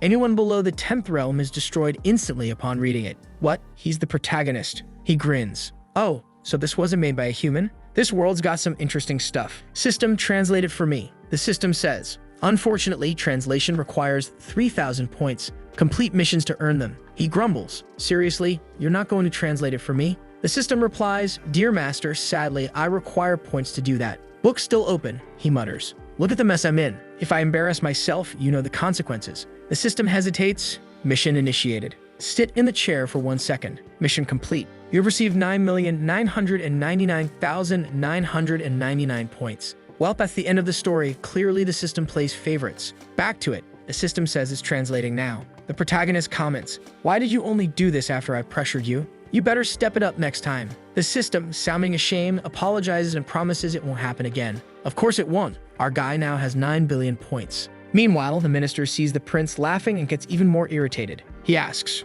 Prince Xiao, did you really understand what's written in that book? And don't even think about pretending it's fake. The protagonist stands up. I wouldn't waste my time pulling a stunt like that. I'm just waiting for the system to finish the translation. Suddenly, the book in his hand begins to glow. Everyone gasps. It's the book's inheritance. Even the Empress is shocked. She exclaims, the ancient book that's killed over 10 people has now revealed its inheritance to the prince. Surely that's enough for you, minister. But the minister protests. I didn't see the prince actually absorb the inheritance. Maybe he just triggered a mechanism that made it react. The book floats into the air and releases a flurry of glowing characters that shoot straight into the prince's mind. After transferring everything, the book drops to the ground. The protagonist turns and asks, well, Prime Minister, what now? Going to pull another trick? Better not come up with any lame excuses. The minister lowers his head. I apologize. I didn't realize the prince was a genius. Xiao Tian responds, no problem. Now just send over the 6 million spirit stones. He snatches the contract or paper out of the minister's hand. Much appreciated, Prime Minister Liu. The minister's son growls, all of that belongs to Her Majesty. There's no need to thank me. But Xiao Tian raises his hand and says, oh, I was talking about that extra million you added earlier in the bet. I expected 5, but who would have thought you'd be so generous and throw in 1 more from your own pocket? He raises his fist toward the minister. Someone whispers, what's he doing? And our guy just gives him a thumbs up. The queen, trying not to laugh, says, maybe the prince could go a little easier on the poor man. He's already looking sick. Give him a break. And now the entire court bursts into laughter at the poor minister's expense. The minister says, thank you very much, Your Majesty. The gift will be delivered to the palace tonight. The Empress stands and replies, I thank you as well for your generosity. If everyone's satisfied, let's take our leave. As they head out, the group that's always tagging along with the protagonist is all smiles. Our boy turns to Minister Zhang and says, after today's huge win, I'll have to celebrate with dinner at your place. The Empress's elders nod and say, Prince Xiao truly woke us up today. You carry yourself with such strength and confidence. You're really impressive, Prince. Amazing. The prince waves them off and says, all right, let's stop with the praise. What I really enjoy is wine. Think we can bring a bottle to tonight's dinner? Everyone chuckles, saying the prince's spirit really is something else. They've got nothing else to say. Even the buff general compliments him. You really are something, Prince. And off they go. The hubby chimes in. Come on, love, I'll cook you something delicious tonight. The protagonist glances at the key the minister gave him and thinks, that lunatic's not gonna come up with some excuse to avoid paying those 6 million spirit stones, right? Miss Liu tells him not to worry. The minister has his issues, but he's a man of his word. Our boy doesn't want the prime minister to become an enemy of the empire. After all, whether he likes it or not, the guy is skilled and essential to the dynasty. Linger turns and asks, Prince, what happened with that book that kills people? He replies, that ancient book? It just had a mechanism. If you're below the 10th heavenly realm, you die instantly. Nothing crazy. The girls freeze. Obliterated below the 10th realm, Liu asks, what is this heavenly realm stuff? What does that even mean? The protagonist looks confused. You don't know. They shake their heads.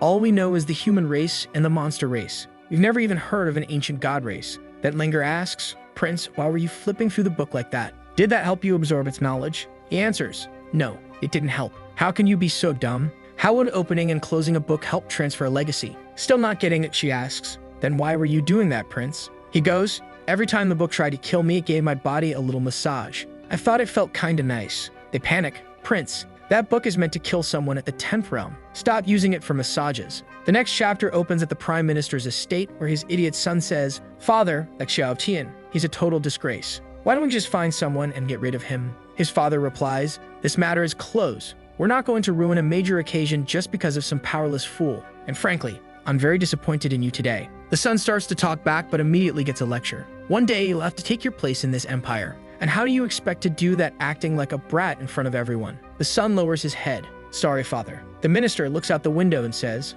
my return to the empire is near. We need to tread carefully during this final stretch. Then he orders, send someone to spread the word that the prince has inherited the book's legacy. That'll stir things up for him and give the empress a serious headache. Look at what this bastard's scheming. If it weren't for that unknown man who defeated the Blood Tower, this idiot prince would have been kidnapped, and I could have stolen the empress's position. Now our boy's got to find out that this guy's the real villain. But for now, he's more concerned about the empress, who's been working herself to the bone. He walks in and is shocked by how much she's already done. She says, if it weren't for the prime minister, you probably wouldn't even be able to see me behind this pile of work. He tells her, being empress is no joke, and thinks to himself, good thing I'm not the one doing it. I'm just chilling here. The empress explains that the grand dynasty is the result of her father's efforts and the sacrifices of her 2 older brothers who died. No matter how tired I get, it's nothing compared to what they gave. The protagonist asks if the 6 million spirit stones have been delivered to the palace yet. That reminds her, right, I have a favor to ask. The jade pendant the minister gave you, it matches this one. Together,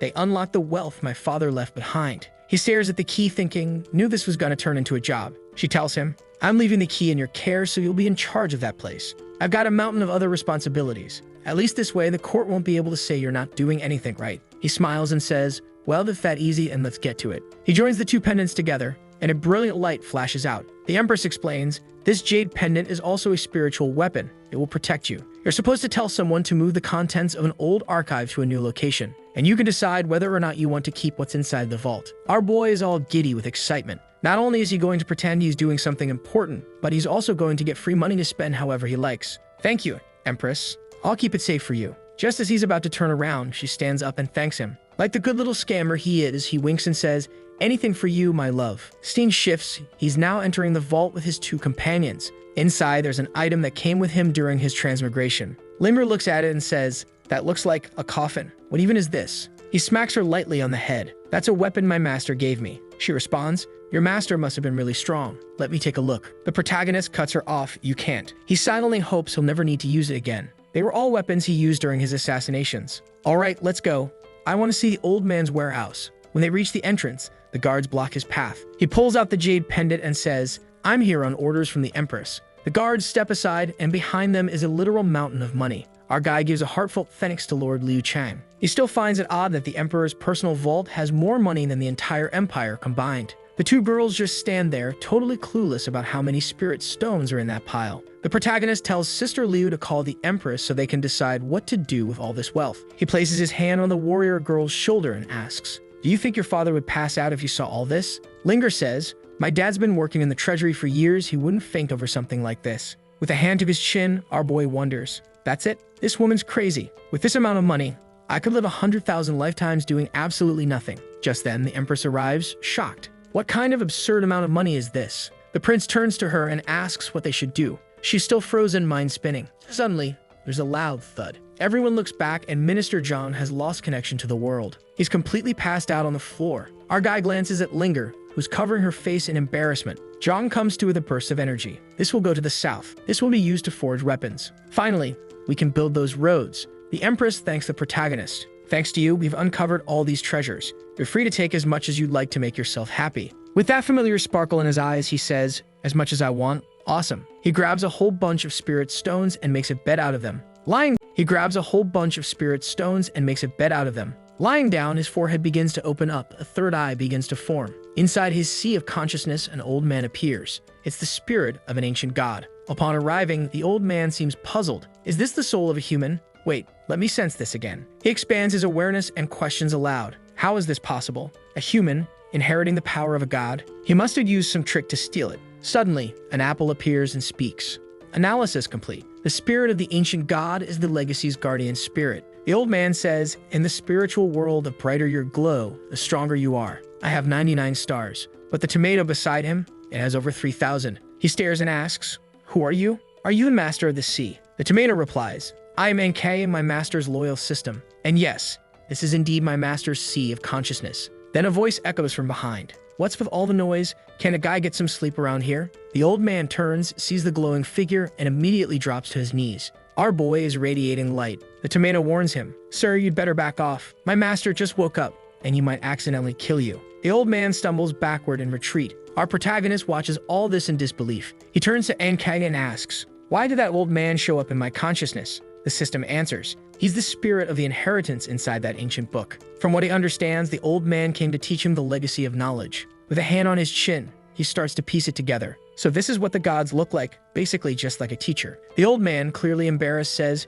yes, I'm the incarnation of the ancient gods. But in truth, the elder already had a plan forming. I need this guy's help. I'll pretend I'm passing on knowledge to him. And in the process, I'll revive the ancient gods. Our boy, suspicious as ever, asks what he's thinking. Trying to play it cool, the old man puts on an innocent face. Pardon, my lord, I'm not thinking anything at all. Pointing a finger right at him, our boy says, I can feel the dark intent on you. You better spill your plan now, or this won't end well. System, eat him. The system gives a silent nod. The old man's in shock. You wretch sprat. Where's your respect for a grand elder? Xiao Tian says, I saw the resentment in your eyes. And I refuse to believe the mind of a so-called great elder is that small. By now, the old guy's halfway down the tomato's throat. The system receives an upgrade. Night falls. A thief perches on the roof, watching our boy sleep. As expected from the Empress's favorite, sleeping on an extravagant bed of spirit stones. But unfortunately for him, those comfy days are about to end. He leaps down and goes straight for the protagonist's throat, only for his little sword to shatter instantly. The guy just stares, baffled. Meanwhile, our boy slowly opens his eyes and thinks,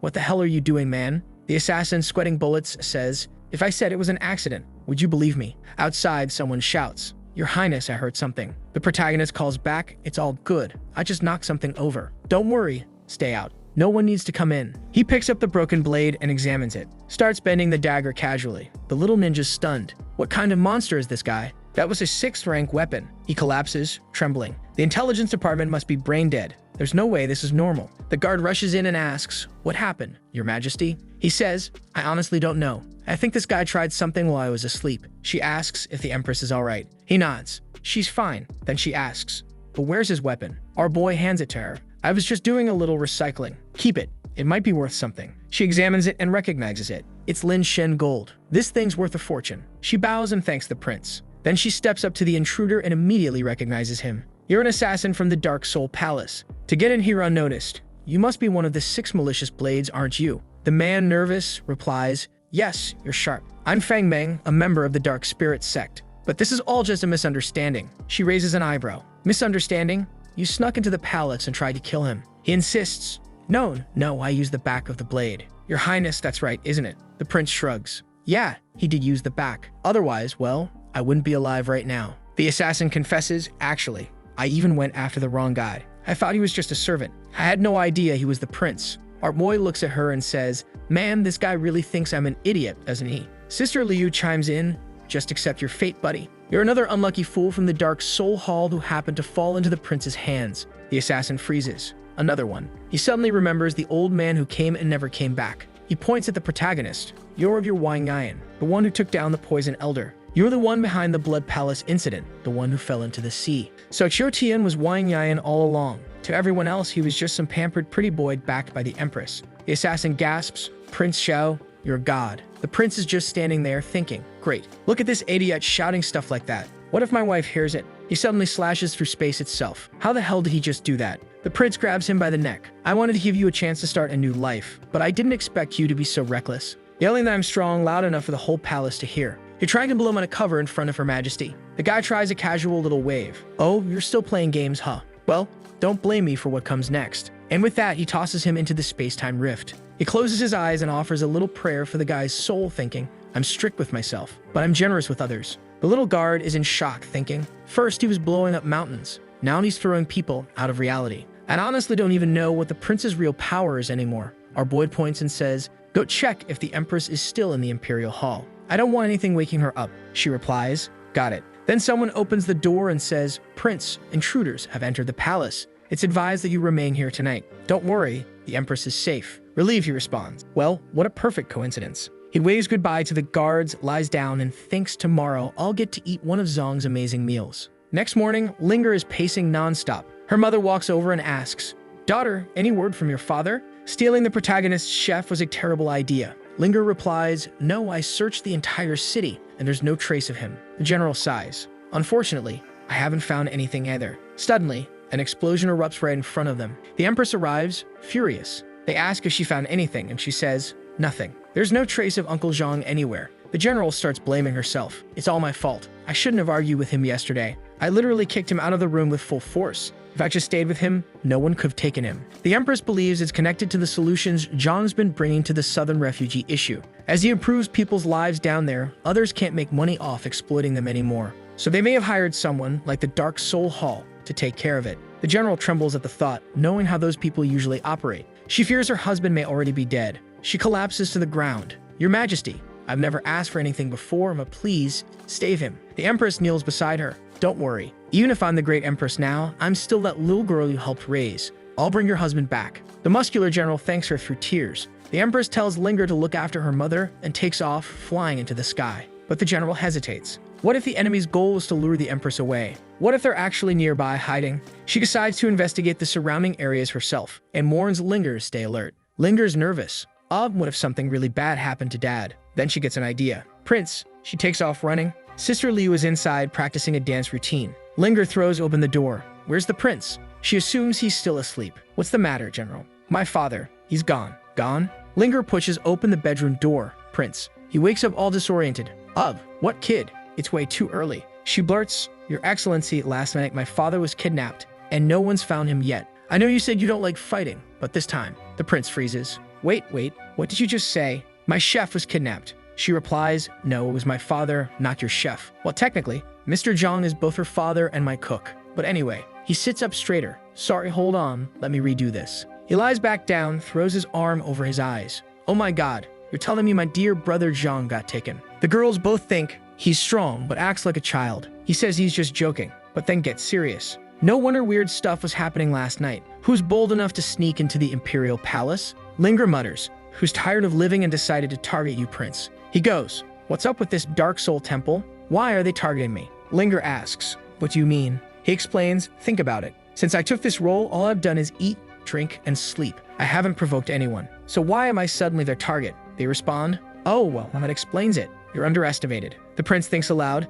They sent that old swamp guy before, and last night they sent another one. I don't think it's a coincidence anymore. Maybe they found something about me at the Blood Tower. This time, the attacker came straight for me. And yet there are people way more important than me in the Grand Dynasty. They didn't touch the Prime Minister, who's way more politically powerful. But Zhang, he's the one closest to me. So I have every reason to believe this temple is actually targeting me. The girls try to reassure him. Prince, stop overthinking it. No one's aiming for you. But the real problem? Her Majesty. She went to the Dark Soul Temple too. What if she sees me while I'm fighting? He thinks. But on the other hand, if I don't do anything, I won't be able to eat Zhang's cooking anymore. Damn it. Why are there always so many shameless people trying to ruin my peace? That's it. I'll have to kill him. He turns to the girl and says, Don't worry. I'll bring your father back. And just like that, boom, he explodes into the sky, flying off at full speed. Outside, no one even understands what just happened. Linger watches him disappear and says, I kind of feel sorry for the Dark Soul Temple now. They messed with someone the prince actually likes. Leah replies, No need to feel sympathy for them.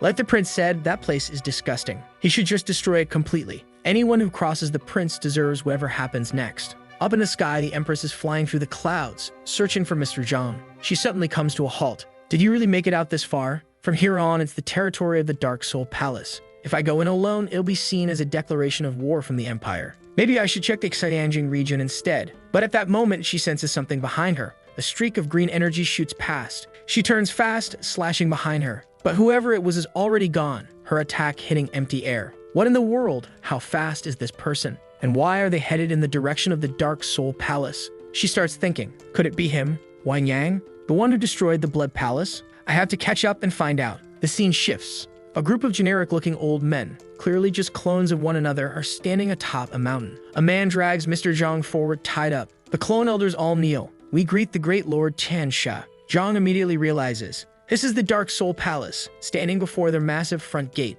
Though something seems off. The structure doesn't look more than 30 or 40 years old, and yet the palace itself is supposed to be over 100. Inside, he's tossed to the ground. The man introduces him. My lord, this is Zhang Yanming, a minister from the Grand Yan dynasty. I've brought him as requested. A man with a strange mark on his forehead steps forward. Seems you're quicker than the last one. You didn't run into any problems on the way, did you? No, he replies. But the Empress and her general are already out looking for him. Luckily, they haven't discovered the teleportation formations we set up. This is Bai Qinglian, the Lord of the Dark Soul Hall. Zhang instantly recognizes him. Bai Qinglian says, You don't seem desperate, Mr. Zhang. You're a brave man. We cut to a group of assassins, the kind we already know are doomed to die. So why even bother learning their names? Zhang calmly responds, Seems like I've reached the end of the road. There's nothing to fear now. I'm just a minister from the construction department. If I get to witness a grand battle in this palace before I die, that'll be enough. Bai Qinglian chuckles. Come now, Mr. Zhang. No need to be so dramatic. We at the Dark Soul Hall prefer diplomacy. We only invited you here to discuss something. We want you to support Xiao Tian's position as prince, and to assist him in monitoring the Empress's movements. Zhang furrows his brow. What are you talking about? Monitoring the Empress? What exactly is your plan? And another thing, Xiao Tian is just an ordinary man. Why are you so interested in him? Bai Qinglian replies, What we intend to do and why we care about Xiao Tian. Those aren't things you need to know. At that moment, Zhang realizes, the Dark Soul Hall has no connection to Liu Hacheng, the Prime Minister. Bai Qinglian asks, So, Mr. Zhang, what do you say? I hope you'll think carefully. But Zhang answers firmly, I used to be just a poor scholar. It was the kindness of the Emperor that gave me the life I have now. And today, the Empress, Her Majesty, is like a daughter to me. Do you really think I would betray my family? The Lord of the Dark Soul Hall sighs. You've got courage, Mr. Zhang. But sadly, in this place, courage means nothing. He turns and says, Shifu, show Mr. Zhang what you can do. A man steps forward, smiling, gladly. Without warning, he punches Zhang hard in the stomach, then opens his mouth to release a strange creature. Zhang swallows it before he can react. The man explains, that's a scent worm, a rather unique poison. If you don't take the antidote for the scent, the insect will slowly start eating away at your internal organs.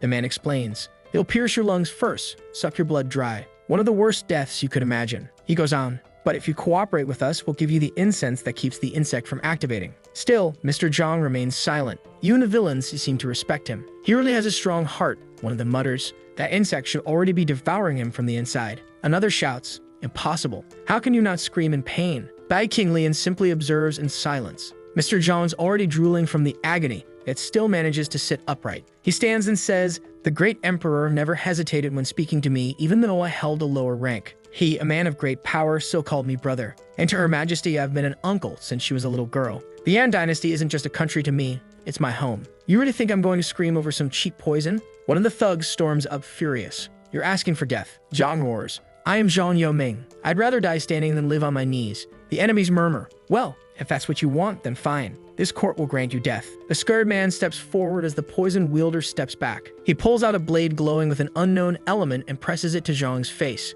Tears well up in Zhang's eyes. Forgive me, Your Majesty. I can no longer protect you. Linger. I'm sorry I won't be around to see you get married or have children. To my wife, I'm sorry for that fight we had last night. Then, boom, an explosion erupts. Someone's coming. Someone yells. Our boy bursts in, instantly taking one of them down. He turns and shouts, Mr. Zhang, are you all right? Zhang, eyes filled with tears, responds, Your Excellency. The prince casually says, Good morning, Mr. Zhang. Why the tears? He glares straight at Bai Qinglian. You got guts kidnapping my chef like that. His aura starts pouring out. The protagonist thinks about just unleashing everything and wiping them all out right then. But he probably killed Zhang too. And besides, he just crossed paths with the Empress, so he has to be careful. So instead, he launches straight toward the first enemy. Bai Qinglian shouts, Stop. Zhang has a worm inside him. If you go wild, the pain alone will kill him before anything else does. Our boy approaches Zhang slowly. I think you're mistaken. He looks like he's already in plenty of pain. The enemies are dumbfounded. Is he joking right now? The poison user says, Prince, I put that worm in him. There is no cure. He's going to die, got it? If you don't believe me, just ask him. Go on, Zhang. Tell him yourself. Let the prince know you're a goner. A green-haired woman chimes in. Isn't he one of your closest friends, Prince? You should really be looking after him. Zhang, totally confused, wonders aloud. What's going on here? What are these people even doing? The prince leans in and asks, Zhang, are you really dying? Zhang hadn't even realized it was the prince standing there. He replies, Your daughter told me that when she was 6, you used to, fart in her face. Everyone stifles a laugh. Zhang glares. Why wouldn't you bring that up just to prove who you are? He starts yelling. Linger is dead. How would she even remember something like that from when she was 6? One of the palace guys says, Prince, as you can see, looks like there's been a misunderstanding. The protagonist sighs. Can you guys stop talking like cliché villains for 5 seconds? Embarrassed, one of them replies, Sorry, my bad. I'm just used to it. The prince then turns to the poison user and demands the antidote. The man pulls out a stick of incense. Mr. Zhang inhales deeply. Well, did it work? Zhang answers, Prince, this just calms the creature down. It's not an antidote. The prince narrows his eyes. It's not an antidote. Bai Qinglian quickly adds, We just wanted to help him relax a bit. Look, maybe we can trade the real antidote for our lives. How's that sound? Mr. Zhang interrupts, Prince, don't agree to that. They'll force you into signing a heaven and earth pact. Once you do, you'll never be able to harm them again. Don't worry about me. I don't regret dying here, so long as this wicked temple is wiped from existence. The people from the temple look stunned. Damn it, we needed Zhang to be afraid of dying so the prince would give in. But the protagonist calmly replies, Fine, I'll sign the blood contract. He turns to Zhang. If you die, who's going to cook delicious food for me? And let's not forget, if you die, Linger's going to bug me non-stop. She'll be crying all day. Xiao Tian begins speaking. So let me give you all a little advice for the future. The path of the heavens is reincarnation. In exchange for the antidote to save Zhang Ming, Xiao Tian will spare all of you. He won't lay a hand on anyone. Then he says, So the blood pact has been sealed. Right. The poison user pulls out a small purple orb. If he swallows this, the worms will disappear. The prince tells them to take their chance. And then he and Zhang leave. Once they're gone, the lackeys breathe a sigh of relief. Finally, he's gone. Bai Qinglian turns to one of them. Put one of those worms in everyone who handles intelligence gathering. How did none of them realize the prince was this strong? The poison guy, shaking, replies, Yeah, unbelievable. Just a pack of dogs. They said all that guy did was eat and drink. The buff guy asks, So, what do we do now? Qinglian responds, This is above us now. Only the higher-ups can handle it. At least the blood contract says he can't touch us. But we can do whatever we want to him. I'm going to make him suffer. Suddenly, one of the women shouts, "My lord." "What now? Stop grabbing me." "No, seriously, look." He turns in surprise and sees that the prince and Mr. Zhang had never left. They were just watching the whole thing unfold. The protagonist steps out. "You know what I think about people like you?" Zhang, curious, asks, "What, prince?" "Old dogs don't learn new tricks." Zhang chuckles. Didn't think the prince enjoyed watching his enemies squirm. The prince keeps walking toward them.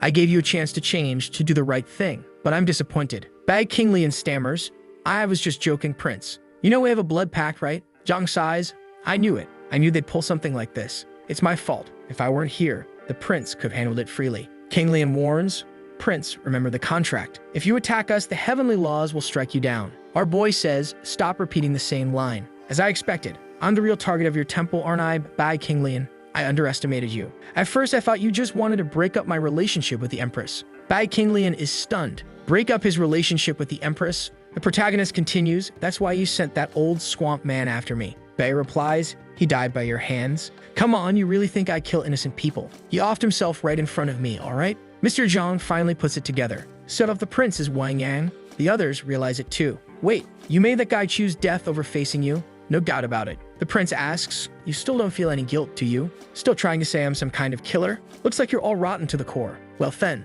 today I'm bringing you to the Heavenly Palace." One guy spits venom. "You signed a blood pact. You're not afraid of heavenly punishment." The protagonist blocks it easily. "These cheap tricks don't work on me." And then he blasts a one-handed energy wave so powerful it tears a hole through the place. Where'd that guy go? Looks like he was vaporized. Mr. Zhang gasps, "Prince, what have you done?" The contract's going to activate. Above, the sky begins to darken, filled with thunderous energy. Zhang looks up. As expected, the laws of heaven and earth can't be broken. King Lian starts laughing. "Haha, you really think you'll walk out alive now, Prince?" A purple dragon descends from the sky. The villains all start smiling wickedly, but the protagonist looks the dragon in the eyes. "If you got the guts, try to take my head." The dragon pauses, then slowly approaches him. It coils around his back, flying gently in circles almost protectively. Zhang watches in awe. Unbelievable. It returned to the heavens. The protagonist mutters, "So that's the blood contract?" He raises his hand, and the contract dissolves instantly. It has no effect on the descendants of Yang. Everyone stares in horror. Who is this guy?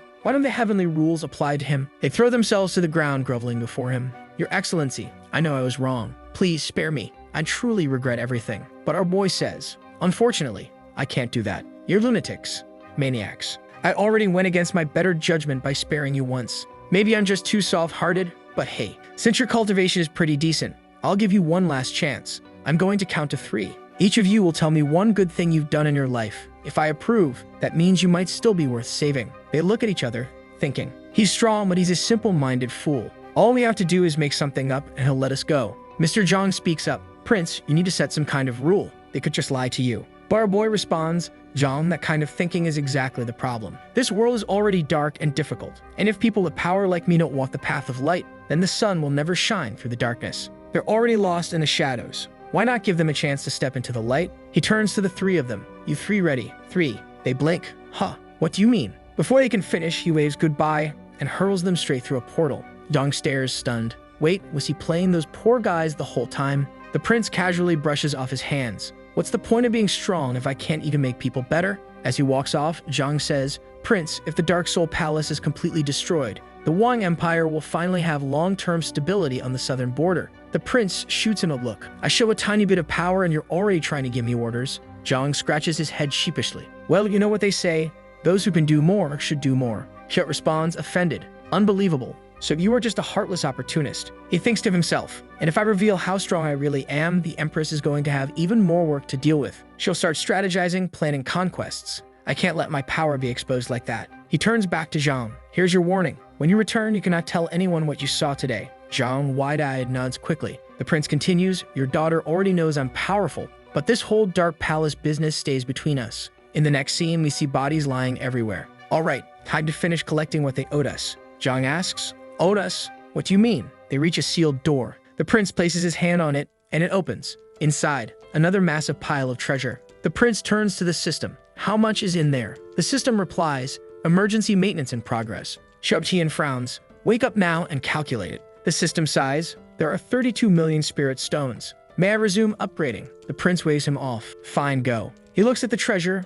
unimpressed. Seriously? Only 32 million stones. That's nowhere near enough to make up for what they did. In the end, this place is more like the Palace of Poverty. Mr. Zhang offers, but we only make 10 million a year in the Empire. This is worth a lot, sir. The prince sighs. Well, I guess it's a decent compensation. Zhang frowns. Compensation? Shouldn't this be turned over to the Imperial Treasury? The protagonist blinks. Turn it over to the Treasury? No. This entire pile right here is compensation from Bai Qinglian to us. I mean, I was supposed to be sitting at home, eating great food, sipping wine. But no, because of that cursed dark palace, I had to come all the way out here. Think about it. The trouble they caused, the stress you went through, me leaving my house, coming all the way over here. When you add all that up, they should pay at least 37 million. But here we are, only 32 million in the vault. Tech, this place still owes us 5 million. Mr. Zhang watches him baffled. Why is he tallying up debts from people who are already dead? Prince, your accounting is impressive. And she tried using all of her charm to win over our lazy guy. She said that if he took her home, she'd take a nice bath really close to him. Our boy widened his eyes, fully catching on to this shameless woman's intentions. Totally confident, she was thinking, I know all men are like, but she gets smacked on the head. She falls to the ground, holding her head and looking up at him, totally confused by the rejection. Then we find out this trickster has some serious masochistic tendencies. Look at her face, she's glowing, excited to get hit again. She runs straight at our guy, begging for more. He's completely freaked out now, not sure what to do. If he hits her, she'll like it. So he says, I think there's something a little off about the way you think, don't you? We humans already go through so much in life. How can you enjoy getting hit? He gently touches her forehead and adds, if you're struggling with something, you can tell me. She replies that what she really loves is getting things without doing a single thing for them. Annoyed, the prince smacks her on the head and says, have you lost your mind? That makes no sense, woman. You need to live a life of accomplishments. Don't even think about doing nothing, do you hear me? Naturally, she's wearing that face full of pleasure. He clearly hasn't noticed she's enjoying every bit of this. Then the shameless one says it's not that weird. It's just that he doesn't understand. Our boy gets ready to hit her again, but now she's giving him an innocent look like she wants another one. He thinks, this girl's got some strange preferences. Then he asks, should I maybe take you to your relative's place? She says her parents killed each other and died together. Trying to give her a life lesson, he says, then you really should put effort into your life and work hard. She's down on her knees saying she's not going to do that, obviously just fishing for another slap. And hey, let's give it up for the artist. This panel is incredible. The guy's really putting in work today. Our knave guy lifts his hand to smack her again, but then he pauses and thinks, wait a minute. Strangely enough, the more he argues with her, the more excited she gets. He throws a rock on the ground, frustrated, wondering what to do. That's when an old man shows up, calling out to the prince. Linger and Sister Liu spot our main guy and immediately start wondering, where did he pick up this boosted hobo? Our boy turns his back to leave when she says, the concubine is tired. May I ride on your back? In case you don't know, a concubine is basically a side woman, if you get what I mean. Asian emperors and kings used to have a bunch of them, like 15 girls just hanging around. Totally irritated, the prince tells her to turn around and walk. The homeless girl is grinning happily. It's like she enjoys being insulted by him. Meanwhile, everyone's thinking, hold on, did the prince really find such a peculiar beggar?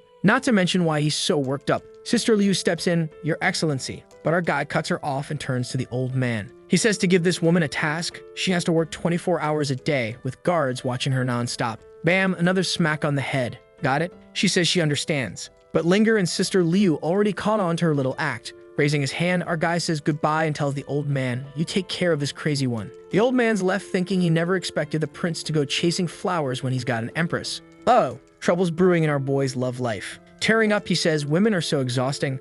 I just want to go home, have a drink, eat some of Zong's cooking, and relax. Now the scene changes to a garden and we see the beggar girl thinking that guy is really something. Ever since I lost my parents, no one's dared to hit me to teach me a lesson. But this feeling of being disciplined, yeah, we already know she's into getting smacked, even though she keeps that innocent face. She never thought she'd meet someone who'd give her an opportunity like this. Suddenly, some kind of power drops in front of her. The royal guards appear. Whoa, and they call her Empress too. Okay, and now it makes sense why all the empresses in this kingdom are into our guy. But listen, girl, he likes being spoiled, so you're gonna have to hustle. The guards are watching her and she's already starting to transform. Told you? The artist did not slack off today. Just look at the perfection in this design. She's strong. I'm definitely writing this one down. And wow, in the next panel, she comes in even more powerful and asks what's going on. One of the guards explains that the Sacred Demon Sect, the Black Soul Palace, and the Dongyan Empire combined could destroy the Yan dynasty. And since the Sacred Demon Sect was founded by her 18th brother, she has to get involved. But the beggar, now revealed to be an empress with 2 massive airbags, says she's unsure. She knows her brothers usually use these wars as chances to take over the throne, so this could be their plan to eliminate her. Plus, she's aware that the Black Soul Palace lost a ton of their members, so she can't count on their support. If that's the case, then they're going to use every possible resource to buy off the people of the Yan dynasty. They want to bring the dynasty down from the inside out. The guards start trying to come up with some plans on how they'll sway the townspeople. Meanwhile, Xiao can't get the image of our guy arguing with her out of her head, but she's already getting irritated that the guards haven't figured anything out yet. She creates a cloud with the protagonist's image and says that tomorrow she'll head to the Imperial City to investigate the situation. She needs to get a closer look at that man. The 3 guards are instantly shocked. The great king of soft rice. Xiao thinks to herself, what? King?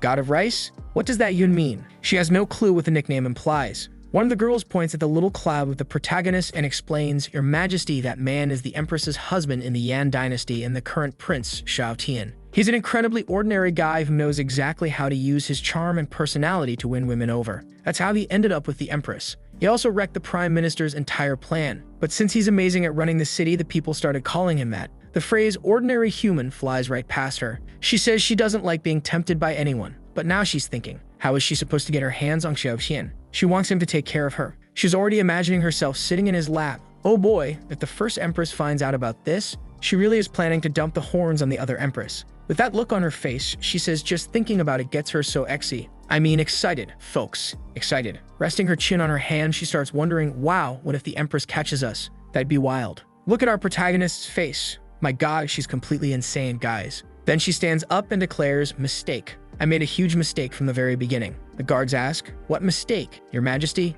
What happened? I should never have let him leave my side. I want him close to me. The guards are thinking, whoa, is she saying she wants to mess around with him? But she's the mighty Empress of the demonic realm. She has pure demon blood running through her veins, and she wants to be with a plain old human. The guard on the left speaks up, Your Majesty, are you messing with us? Then the Empress with the giant airbags sits down and says, do you really think I'd joke about something so serious? Haven't you ever heard of love at first sight? The guards say that's not a real thing. Xiao admits she didn't believe in it either, but now she does. The guards are in shock, trying to figure out what the heck that man did to her. Something's not right. The Empress says they'll never understand what he's like. He's not just sweet, he gets me too. Okay, yeah, no one saw that coming. On top of that, he teaches meaningful lessons. Beaming, she thinks, how long has it been since someone actually taught me a proper lesson? This feeling's amazing. You girls need to help me find him fast. We'll turn this garden into the venue for our wedding. The ladies nearby are whispering that Xiao Tian is way more dangerous than we thought. How did he manage to trap an Empress, one who's never fallen for anyone, in just a day?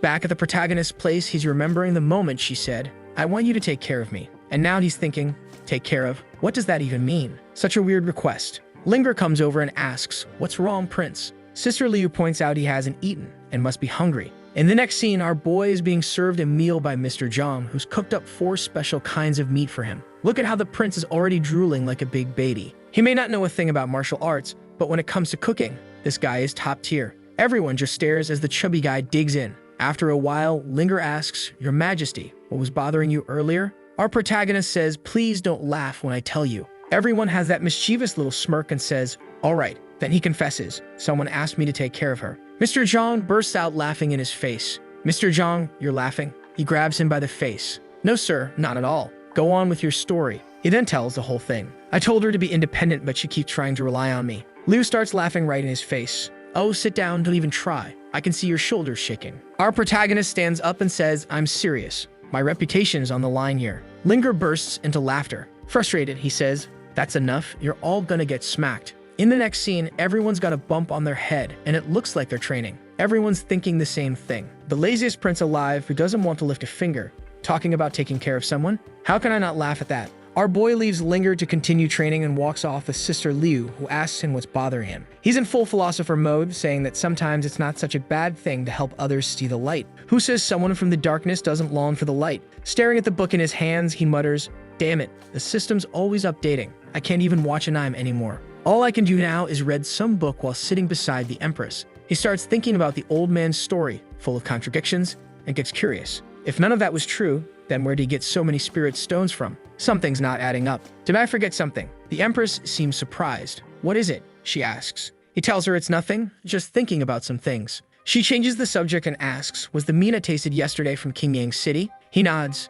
Yeah, from the mountain. That place is a treasure trove. The crops grow fast and the meat is top quality. That meat, by the way, comes from the pigs he assigned someone to raise. The Empress tells him one of Liu's subordinates, Liu being the prime minister, is complaining that the prince is setting the market prices too high because of that meat. With a smug look, he says the prices are fair. It takes a ton of work to raise those pigs, and rare things cost more anyway. I spent a fortune setting up the protective formations, buying all the ingredients, feeding them, and still had to hire people to watch over the pigs. Plus, they're all the way up in the Qingyang Mountains. So yeah, the price makes sense. If you want, Your Majesty, I could go have a little chat with them. Chat? That sounds like bullying, she replies. He throws up his hands with a dopey grin. No, I never do something like that. The Empress tells him she doesn't believe a word of it. Last time someone complained about the wine prices, they ended up getting beaten by Linger. So he quickly apologizes and admits that yeah, that was a bit of a mistake. The Empress says he'll have to be punished then. Our boy's thinking, guess I gotta take the punishment. But then the Empress gives him a sly smile.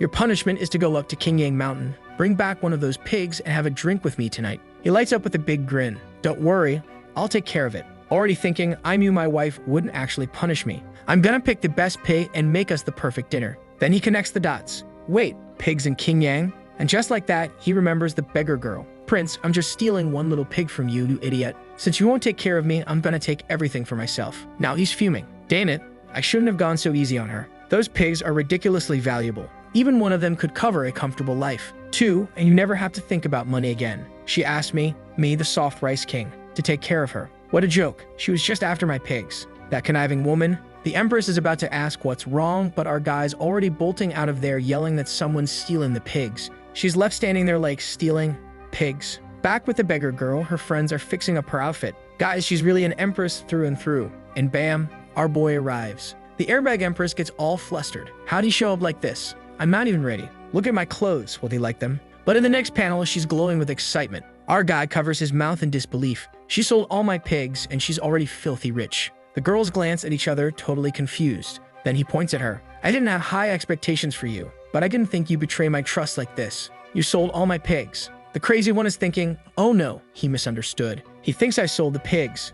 But wow, he looks so good when he's angry. Fuming, he demands to know how much she sold them for. She replies, those animals weren't worth much. A concubine like me doesn't need. But our guy cuts her off and pulls out a huge green pig. A Qingyang pig sells for 100,000 notes in Yanbao City. Each one of them is worth thousands of spirit stones. The Empress tells him that kind of money is just a drop in the ocean for someone like me. Then she tells the guard to bring in the thank you gift. Whoa, check out that box full of spirit stones. Our boy's about to lose it. The girl comes up next to him and explains, there are over 1 million low-grade stones in here. Please accept them. Our guy's jaw drops. Yesterday she was a beggar, and now she's throwing cash around like this. He stares at her. Something's off. Is this really that same poor girl? I mean, even if the airbags are the same size, you can't identify someone just by that. I need to take a closer look at this. She's probably trying to mess with me. He steps in closer. You're trying to trick me, aren't you? You think this is funny. Whack! He smacks her on the head. A little flustered, she shyly apologizes. And just like that, he knows. Damn it, it is her. He locks eyes with her. You?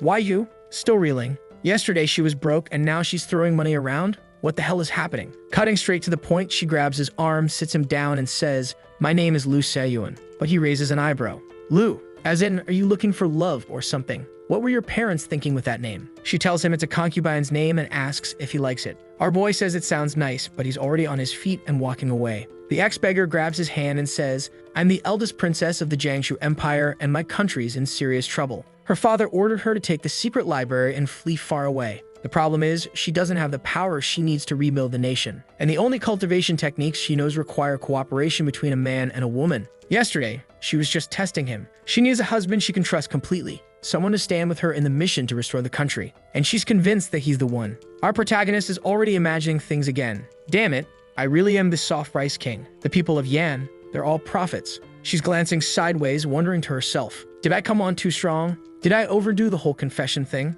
Our guy says, sorry, but I can't help you. I'm already the prince of this nation and husband to Zhu. I think it's unfair to have one man with 2 wives. Besides, the Empress is richer than you. So just take this money and go rebuild your empire. She replies, all shy, that the money in that box is nothing. She's way wealthier than the Empress. Our guy says she's underestimating Zhu. She's got a treasure somewhere that holds hundreds of thousands of stones. Suddenly, a huge golden door opens with light pouring out, and our guy instantly gets it. There's billions of spirit stones in there. Looking at her all smug and full of herself, he thinks, yeah, her treasure really is bigger than the Empress's. Oh, so that explains why this beggar is so well-fed. You get the idea. He turns to her and says, "You really are richer than Zu Ruin. But like I said, money can't fix everything. I'd rather stay right here, comfortable and happy." And then he raises his hand. She's full of anticipation, just waiting. He slowly reaches out and gives her a light tap. "You're late. Next time, don't be so dumb and flash your treasure in front of everyone." Boom. Nailed it. And just like that, she goes wild. She says that as a concubine, she's falling even harder for him. The more he turns her down, the more she wants him. Hand on his forehead, he mutters, "Damn it. I always forget this girl's got some weird traits." She steps closer and says, "Well, to start, how about we just be friends? That way, you won't get in trouble." He looks at her, confused. "Friends? What do you mean by that?" She says, "Yeah, just normal friends like anyone else. We'll keep it casual. Since I'll be taking up your time, I'll pay you $1 million a month just to talk to me." Even our guy starts sweating. $1 million? Damn, that's rich girl behavior for you, spending like it's nothing. No, I can't be bribed with money. He crosses his arms and says, "That money is for restoring your nation. You use it on me? No way, absolutely not." But she knows how to sway him. "Brother Xiao, you love doing good for the people of Yan, don't you? But you know you can't help everyone." He replies, "What? Are you trying to lecture me now?" She says she's going to be bold and offer a suggestion. With all those millions she's offering, it'll be able to help way more people. And the ones who end up benefiting from her support might even play a role in rebuilding the kingdom of Mo later on. She presses her airbags against Xiao and says, "So, what do you think of your concubine's proposal?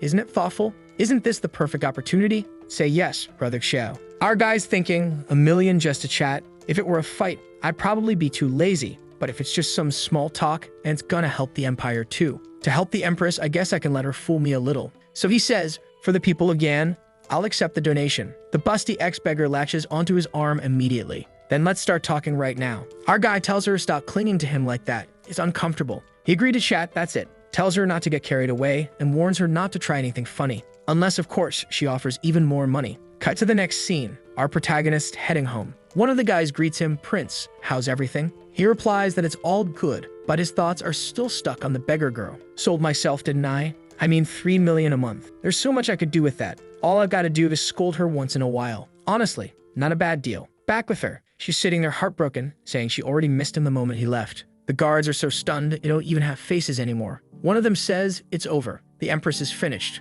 Right then, two shadows appear in their garden. Oh boy, look who it is. The two geniuses of the Yan dynasty. One of them steps up and says, "Your Excellency, are you the new matriarch of the Sacred Demon Sect?" Poor son of his, about to get crushed by our protagonist once again. He's all flushed, blushing, thinking, "Holy crap, she's gorgeous. Not just her face, she's pretty stacked too." Just then, a surge of power blasts between father and son, right in the bastard's eye. The beggar-turned-empress growls, "Disgusting. How dare you look at me like that?" She commands her guard, "Crush this worm." The father's already shaking in his boots. Her guard rushes in with a flying kick, but the kid manages to block it. Boom!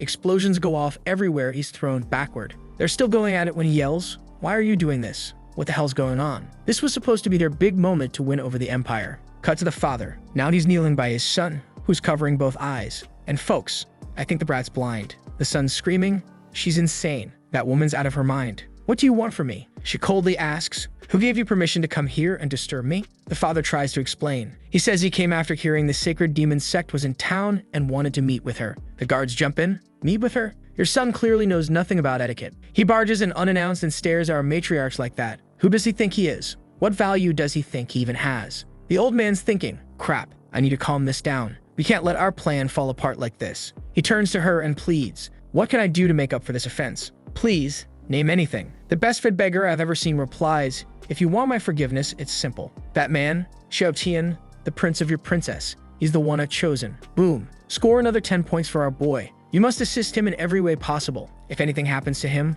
I'll destroy everyone in this pavilion. She exhales a terrifying aura, leaving the guy trembling. He's totally lost. Wait, the matriarch of the demon sect is this powerful, and she's asking me to support him. She wants me to help that brat Xiao Tian. I was wrong, he's not just some random guy. He's a demon sent to this world. Sure, he's kind of good looking, and sometimes he seems like a decent person that draws others in. Smack. He slaps his own face. What am I thinking? I'm losing it. That guy's a menace. This dude's losing it, right? Let's get him out of here and let our boy enjoy life with his Waifus. Meanwhile, the busty beggar says, "Stowe, have you made up your mind yet? Desperate measures like that won't work on me." He finally says he'll help. She tells him, "Xiao Tian can't know. If I lose the man I want, you already know what the consequences will be." Then she picks up her useless son and turns to leave. Damn it, This is the biggest problem I've faced since becoming prime minister. Now I've got to go around smiling at Xiao Tian like everything's fine. This rebellious son of mine almost ruined years of planning. She throws the poor guy on the ground and says, if I had more time, I'd kill you and regenerate you. If you just stopped getting involved in things, you wouldn't cause me so many problems. Whoa, but the son's down there thinking, soon enough, I'll kill him. What a lovely, healthy family. So full of love. And who's once again thinking about putting horns on the Empress's head? That demon beggar woman. As soon as he finds out what I did behind the scenes, he'll throw himself into my arms without hesitation. On that day, the Empress Zu Ruin might even accept becoming a concubine. The guard watching from a distance is thinking, she's hopeless. She doesn't even know what's going through her own head anymore. Night falls and our boy is lying in bed, wide awake. He's got more dark circles than L from Death Note. He's grumbling. Damn it, where's my system? I can't sleep without my little N9. That's when, bam, the Great Master System's finally done upgrading. Xiao goes, finally about time. He starts glowing with aura. Mister, you need any assistance right now? Suddenly, a very well-endowed system assistant appears on screen. Our boy's pale and trembling, pointing and asking, System, is that you? She answers, yes, master. How did you end up like this? She explains that as his servant, her form is tied to his body. This is the automatic form she took. And the outfit, she says it's based on his preferences. Our guy keeps pointing and shouts, that makes no sense. When would I ever have that kind of hobby? This system's ruining my innocence for no reason. Then he mutters, whatever, let's sleep. Activate my sleep mode. Good night, she says. Okay, and starts the process while he side-eyes her. As she fades, he casually mutters, I prefer black tights, by the way. And look at that. The system immediately changes. I'll do whatever you say, master. Now that's a proper system. She activates sleep assistance, shielding him from spiritual attacks and even nightmares. A bunch of falling rain starts coming down, but since the barrier draws on his energy, nothing gets through. Then the system gently says, sleep well, master. All the meteors strike, but nothing breaks in. The system realizes these are memories and nightmares from the protagonist's past. Did he bring all of this over from Earth? She glances at one of the memories. There's our boy running around with a kitten. A voice announces, Lu Tian, age 9, rank 27. Zhu Tian, age 10, 8th place. Xiao Tian, age 6, number 1. One kid nearby asks, this kid is 6? 6 years old on what? Trembulon? Then he feeds his pet, and suddenly it becomes massive. That's when Leader Fuster, Xiao Tian's father, shows up. Little Xiao Tian salutes him, saying he's doing his best. His dad says, good, you won't disappoint me, right? If you want a reward, just say it. I'll bring it to you. But our little guy says no. Then the dad asks, so this dog, you trained it yourself? Xiao nods. Yeah, he's well-behaved and smart. With enough training, he'll be number 1. Oh no, I can feel something bad coming. The father says, you clearly care about him a lot. It's the first time I've heard you speak so many words at once. What's his name? The boy answers, Wang Kai. He's my buddy. Right then, Wang jumps up and starts licking his chin. The dad then says, Xiao Tian, even though you're young, it's time I give you your first mission. Yup, I knew it. Here comes the bomb. Our boy goes, yes, sir. The dad hands him a loaded pistol and says, kill him, pointing at Wang. Guys, I'm about to dive into this story just to end this psycho dad. He wants him to kill Wang Kai. Get out of here, you lunatic. Suddenly, the memory shatters. Seems like our protagonist was sad. Don't worry, my boy. You can stay lazy now. You'll never have to go through that again. The current Wang Kai, the system, says, well, I really like that name. Dear Master. Next morning, our protagonist wakes up yawning, still half tired. He's got to head to the main hall to discuss plans with the ministers. He wants to build an orphanage, but he still needs the Empress's approval. Honestly, if it weren't for the others insisting, he wouldn't even show up. He'd just hand over the money and call it a day. Everyone greets him respectfully. And there he goes, casually yawning and mumbling about how sleepy he is. The Prime Minister spots the prince and asks, ah, Prince, did you sleep well last night? I have some incense at home that calms the mind. I could bring you some. The guards nearby are stunned, mouths hanging open. Even Xiao Tian is in shock. He points at the guy and says, you think I don't know? That incense of yours is probably some kind of poison to kill me. Now he's fuming. This Prime Minister is getting bolder by the day. Should I just kill him already? Damn, but there are too many people around. Not worth it. Calm down, Xiao Tian. He's important to the Empire. I kill him, and I'll just have more work to do. Forget it. Fine. Meanwhile, the old man's thinking, poison you. You bastard. If it weren't for that crazy woman, I'd show you what real death looks like. But out loud, he says, Prince, I think you misunderstood. I truly just want to care for someone as important as you, and gives a big old thumbs up. Some of the things you've been doing lately really showed me what kind of person you are. Truly, you are the soft rice god. That title belongs to you. Our boy is stunned, thinking, damn it, he yelled out my title in public, that bastard. Everyone around starts chuckling. Oh, you jerk, you're dead. Later on, the conference ends and everyone starts leaving. The Empress turns to the protagonist and asks, why was the Prime Minister so supportive of you? Did you do something recently? She's wondering. Could it be the Prime Minister's finally realized how important Xiao Tian is to this dynasty? He says he was just as surprised by the guy's support. His attitude changed overnight. Then adds, "Your Majesty, you should have seen the smile he gave me when he saw me." Mr. Zhang and his wife are just as confused, not understanding what's going on. Our boy sighs, "All right, I gotta go, it's getting late." And he bolts out, yelling, "Majesty, I'll come back later to keep you company." Mr. Zhang shouts, "What's going on, Prince? Where are you off to? What do you want to eat, my boy?" The protagonist yells back, "I'm going to make money, and I'm not coming back for food." The two of them stare at each other like, "Money? Make? Him? Aha." The Empress assumes it must be a little side cash she gave him. Well, I guess that's it, right? But he's already planning to open an orphanage and help a ton of people. She's going to need to come up with a reason to start giving him more money. Our protagonist is writing in his journal, September 15. Weather was good. Breakfast at the palace was terrible as usual. This morning I visited Xiao Yuan. She wanted to bathe in the hot springs. There's nothing I could do. It's not wrong since the money's going toward good causes. Xiao Yuan, of course, said, "My lord, you'll catch a cold bathing with clothes on." Then she clung to him and added, "Your nose is bleeding." He told her not to worry about him. Just enjoy your bath. He writes that the sauna was large, steamy, and very white. Okay, if you know, you know. September 16. Met the Prime Minister today. He kept cracking jokes to try to make me laugh. Something about him feels off. Oh, it's Xiao Yuan pretended she twisted her ankle so he'd give her a massage. "Could you help me out? I'll pay you for your hard work." He's grumbling like, "Damn it, looks like I've got more work to do." Later, he handed money to Mr. Zhang, who was confused as hell. How the heck is this kid bringing in 5 million every day? By the 17th, our guy was completely exhausted. Poor thing, he's been overworking himself. This life is getting rough. Xiao Yuan was already saying, "Brother, come inside. It's cold and rainy out here." But he said no, they'd stay right there. He's thinking, damn it, Xiao Yuan's making way too much progress. How is this happening? She just started cuddling him. I think I need to teach her a lesson. She's been pushing it lately. And people, I can't believe this lesson our boy gave the well-fed beggar. While he was disciplining her, she told him he needed to work harder. He knew she was doing it on purpose. He didn't like it one bit, so he blackmailed her with it and gave even more money to Zhang, who now wants to build a massive orphanage. That night, the Empress was furious about court matters. And after she got drunk, only the prince could calm her down and help her rest. 18th of the calendar. Look at him waking up, drooling while she's just staring at him. Our protagonist told Xiao Yuan what happened, and she kicked him. He was all confused. What the heck? Why'd she get mad about me drooling in my sleep? Next thing he knows, she grabs him and plants a big kiss. He tried dodging, but she was too quick and landed it. Then she got even madder when she found out that wasn't his first kiss. Now he's got to take her for a walk up King Wan Mountain. Good thing though, he'll get a look at the pigs. Heh. Not exactly a loss for him. Scene cuts to Xiao Tian staring down a massive pig, more like a dinosaur than anything else. That thing is huge. He says the place looks incredible, but Xiao Yuan keeps glancing around with serious expression. Still, nothing to worry about. Back at home again, he sleeps and drools next to his wife. He wakes up and eats. He's starving. Palace life is treating him well. At night, the Empress arrives, bottle in hand. Our boy says, "Empress, let's get some sleep. I think you're tired." But she steps closer. He tells her she's been drinking too much. That's not okay. She says that lately, she'll be drinking a lot, and her prince just needs to stay by her side a little longer. She says she enjoys being drunk. Next chapter starts with Xiao Yuan dumping a ton of coins in his lap. Our guy says, "This is way too much. What's this supposed to mean?" She says she doesn't just want to talk today. He has to go with her to the mountains and admire the view, while holding her hand. The protagonist tells her to stop talking nonsense. Didn't she hear what he said yesterday? She goes, "Brother Xiao, aren't all your actions for the people of Yan City?"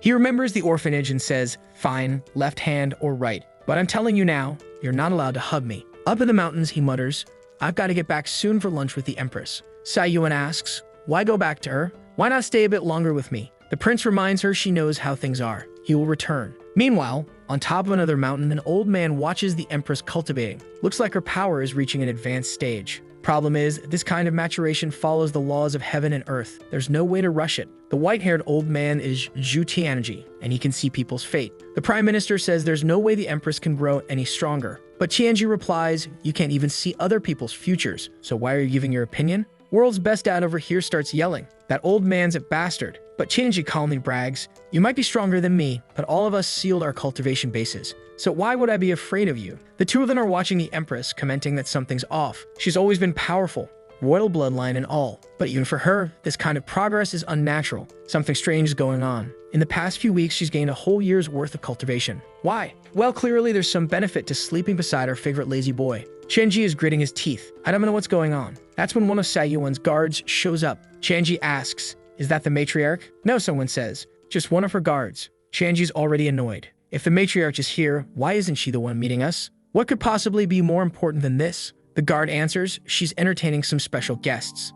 No time. That's why I'm handling this. The prime minister knows exactly who she's with. Damn that well-fed beggar. She's off somewhere with that arrogant prince. They talk about how powerful the innate embryo growth is, but the Tianju pavilion has never seen anything like it before, so they don't know if it's a good or bad sign. Tianji says he's got all the info he needs and bam, he vanishes. The guard tosses something to the prime minister and says, the matriarch said she's pleased with how you've been treating Xiao Tian, so she's sending this as a reward. He asks, what's this? She answers, it's a cure for your son's eyes. Oh, and she wanted me to mention, Xiao Tian said you've been grinning at him like a pervert. Try acting a bit more normal. He nearly has a heart attack. Damn it, what the hell is that brat saying? Well, let's be honest, man, you were having some weird thoughts. Scene cuts to our boy in a hot spring bath with a beggar girl. He sneezes. Huh, someone must be bad-mouthing me. She says it's because he's wearing too many clothes in a hot sauna. The cold air is chilling your body. You should listen to your concubine and take everything off. Our guy crosses his arms and says, no way, not happening. You're not taking advantage of me, no matter the price.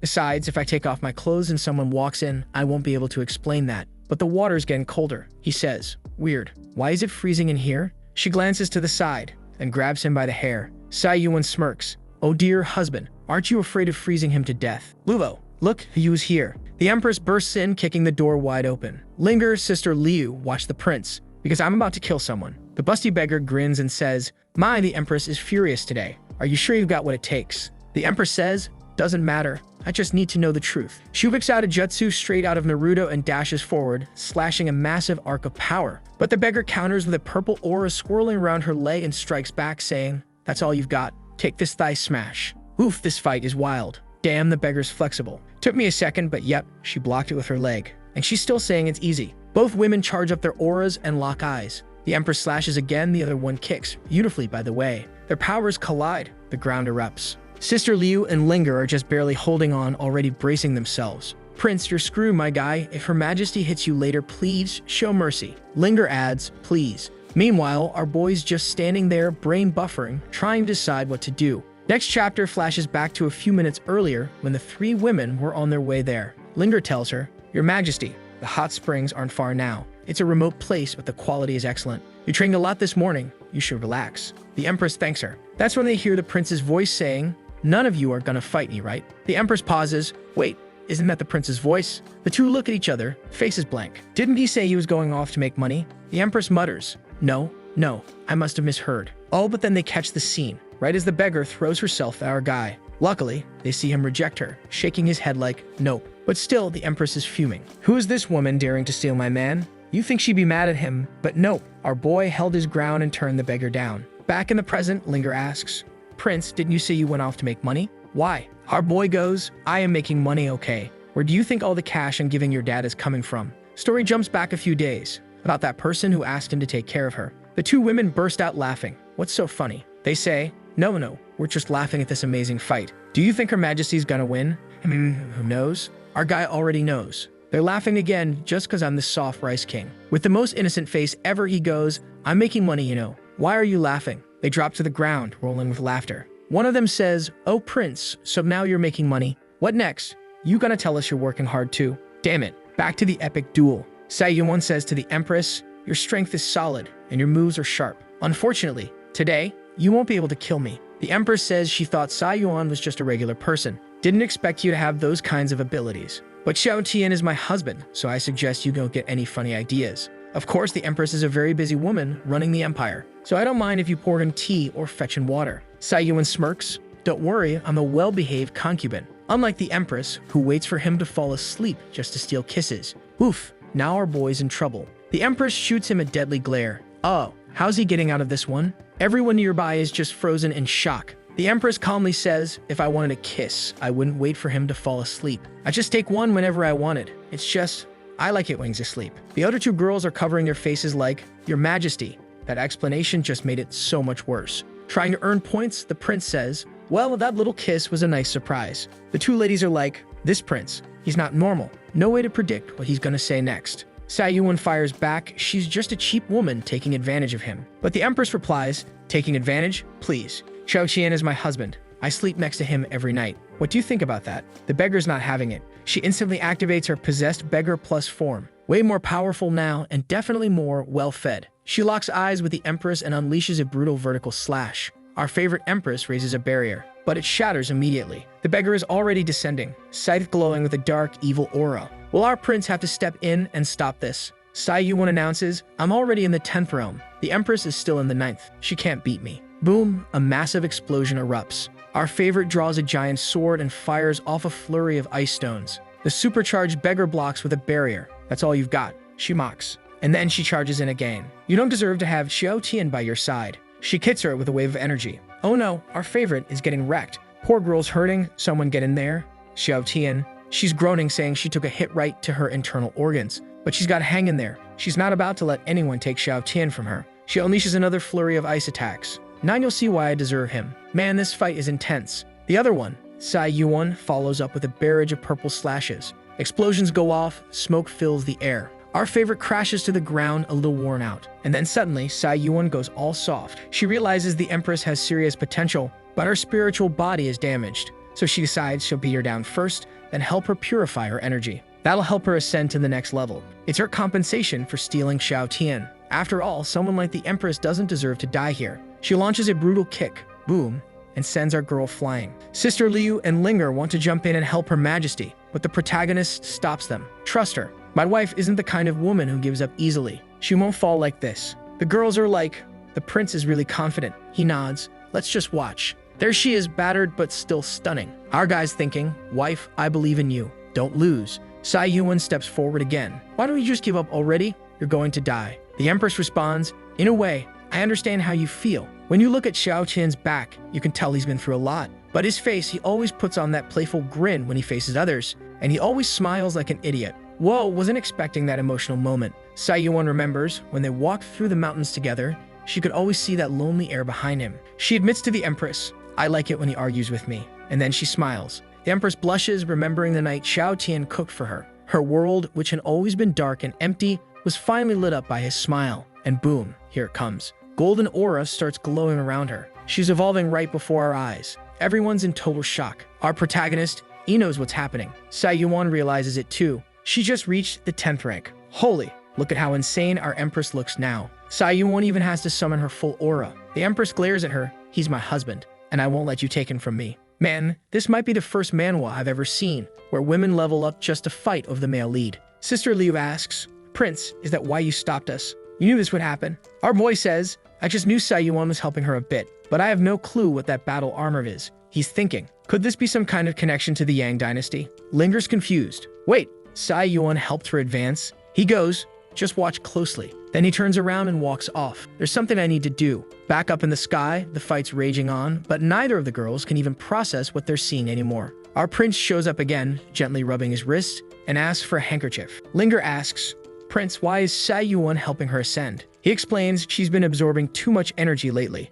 Her body was overfilled. I mean, she is overfilled. I agree. I figured Xiao Tian wanted to win a fight, but also help her release all that spiritual energy, sort of like paying her back for trying to steal her prince. Linger standing there, hand on chin. Wow, even after leveling up, this is still a wild fight. She notices the protagonist wiping blood from his hands. She asks, whose blood is that? He says this whole clash drew in 27 people, all from the sacred realm. The girls ask, what did you do? He says, while you were all looking up, I moved at supersonic speed and took care of them. I was so fast, I ended up getting my hands a little messy. Then the system chimes in, Master, calm down. You're not on Earth anymore, where your father sent assassins after you just for training. You can relax here. Our boy apologizes. Sorry, got a little carried away. He tosses the cloth to the system and thanks Wan Kai for calming him down. The system hugs him. Everything I do is for you, my master. Meanwhile, Liu and Linger are trying to figure out how they're even going to stop this madness. The Empress is riding a golden dragon, swinging massive swords. Boom! She slices straight through the beggar's stomach, but the beggar just asks,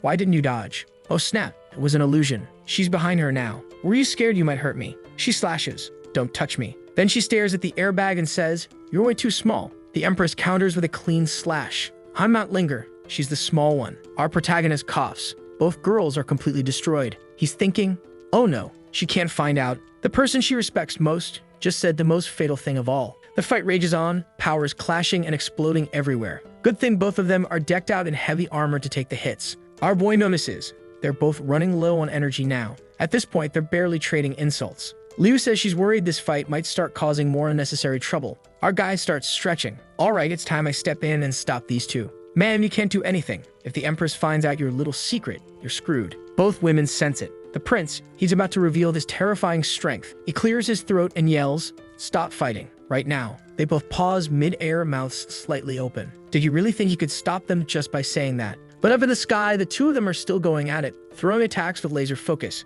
He yells again, "Stop it now. I don't want any more fighting." And then, he fake trips, dramatically falling backward. Linger screams, "Xiao Tian," and there he goes, collapsing toward the ground. And yep, the Empress swoops in to save him. Look at this guy's smug little face. So soft and warm, perfect landing. They're still fighting over who gets to keep him. Meanwhile, he's being a total goof. You're both amazing. I'll buy a gift for each of you, okay? The Empress, plop, drops in flat on the ground. After what you pulled in that sauna, don't even think about coming home tonight. Sister Liu, let him stay at your place. Liu's face goes blank. But my house is falling apart. Now he's back in Sai Yuan's arms. Your Majesty, what about the soup we were going to have tonight? She coldly replies, I'll be drinking it alone. He turns to Sai Yuan. So, about your place. She drops him too. Oh right, I just remembered. I'm so busy tonight. I won't be able to entertain you, Prince Xiao. You always choose the Empress first. Well, guess what? I don't want you either. The Empress glances back. Let's all head back to the Imperial Palace. Prince, you're not allowed back in the bedroom tonight.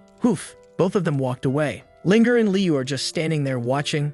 Yep, you're screwed this time, Prince. Cut to next scene. Our guy's lying on a futon at Sister Liu's house. The system softly chimes in. Dear Master, would you like sleep assistance? He declines. Nah, I feel like staying up late tonight. But then, click. Someone opens the door and walks in. Oh, yep, that's the Empress. Wait, is she blonde now? She sees him lying there and thinks, sleeping so peacefully, huh? Looks like he really wasn't planning to come home tonight. Our boy's grinning to himself. Thank goodness I didn't turn on sleep mode. Is the Empress about to steal another kiss? I'm on the edge of my seat. She gets close, wondering. He looks like he's asleep. But what if he's faking it? She's got an idea, summons a table full of fresh, aromatic food. She leans in close. Still nothing. He really might be sleeping. The smell hits him. She backs up quickly. Oh no, what excuse am I gonna use now? He sits up, rubbing his mouth. Wait, why am I drooling again? He sniffs the air. Why does it smell like food in here? The Empress, trying to play it cool, says, Now I understand why you drool. You must be dreaming about certain things. He goes, Maybe. But wait, what are you doing here in my room? She's just sitting there staring at him like he's adorable. She sits at the table and says, I didn't want to come, but I couldn't leave you like this, Nether. I'm not that stubborn, but you still need to be punished. Tonight, you'll be feeding me dinner. Oh, so that's the punishment? Our guy's like, hey, sounds good to me. Very well, Your Majesty. I'll make sure you're well fed. He leans in. She asks, why are you sitting so close? He answers, Majesty, it's more convenient to be by your side. And he accidentally drops a bit of food. The Empress blushes. I get it now. He picks up the spoon, gently blows on the food, and feeds her. Grinning, he asks, is it good? She replies, I'll let you know after another bite. She wants more. He happily feeds her again, tossing in some extra dishes for good measure. Suddenly, oops, he drops the chopsticks. You're up to something, aren't you? I'm sorry, Your Majesty. I'm just so clumsy. I lost the chopsticks. Can't even handle something that simple. She tells him, it's not a big deal. Don't beat yourself up over it. He pauses. How am I going to feed you now? Oh, I have an idea. I can pass it from my mouth to yours. I'm a genius. What? Next scene. Yep, they're really doing it. And Hera thought she was gonna refuse. She's sitting there, clearly nervous, thinking, he didn't do that on purpose, did he? Wasn't it just to feed me with his mouth? Oh, he definitely meant it. Our boy's a number 10, a striker in every sense. He even asks, Your Majesty, was it delicious? She replies, it was normal. But deep down, she's thinking, if that was him doing it on purpose, it felt way better than when he tries to be sneaky. This woman is unstoppable. They sit together, looking up at the moon, which is beautiful tonight. They settle in to eat a little more. And then, who shows up? Sai Yuan enters the scene. Brother Xiao, oh concubine, I brought you some wine. The second she steps in, the tension fills the room. They both glance at each other. Neither one is happy the other's here. Before long, the air gets heavy. Both of them puff their chests out, staring each other down, pressing those airbags forward. Words start flying. One insults the other. Frustration bubbling. Sai Yuan clings to our boy and throws shade. How strange, didn't the Empress ban Xiao from entering the palace tonight? So the real reason you stuck him here in exile was just to come meet him behind everyone's back. The Empress fires right back. That's still better than people who sneak around in the middle of the night trying to steal someone else's man. Sai Yuan tries to play innocent. As far as I know, aren't you the one using him as a political shield because you refused to marry the Prime Minister's son? The Empress points directly at her. Shield or not, the moment he entered the palace, he became my man. From birth until death. Damn. There's no way out for our boy. Not that he wants one. The Empress even smacks Xiao Yuan's assets, saying, "You keep flashing those around just to get attention, don't you?" Xiao Yuan snaps, ready to go off. "You want to go? Let's go." She lunges forward, trying to grab hers. Meanwhile, our boy's standing back, watching all like, "Incredible. My life is amazing." Xiao Yuan finally sighs. "If we keep fighting like this, we'll never get anywhere." The Empress goes, "Then what do you want?" Xiao Yuan smirks. "Fighting won't solve it. Let's settle this with wine." "Got the guts for that, Your Majesty." The Empress raises her hand confidently. "You think I'm afraid of you? Let's go." Bam. Challenge accepted. Both women slap their hands down on the table, raise their cups. Wine splashes everywhere. They both glance back and stare straight at the protagonist. Ah, now I get it. They want him to serve them drinks. Of course. So now our poor guy who hates working is running back and forth. Pour a little here, pour a little there. The Empress, already tipsy,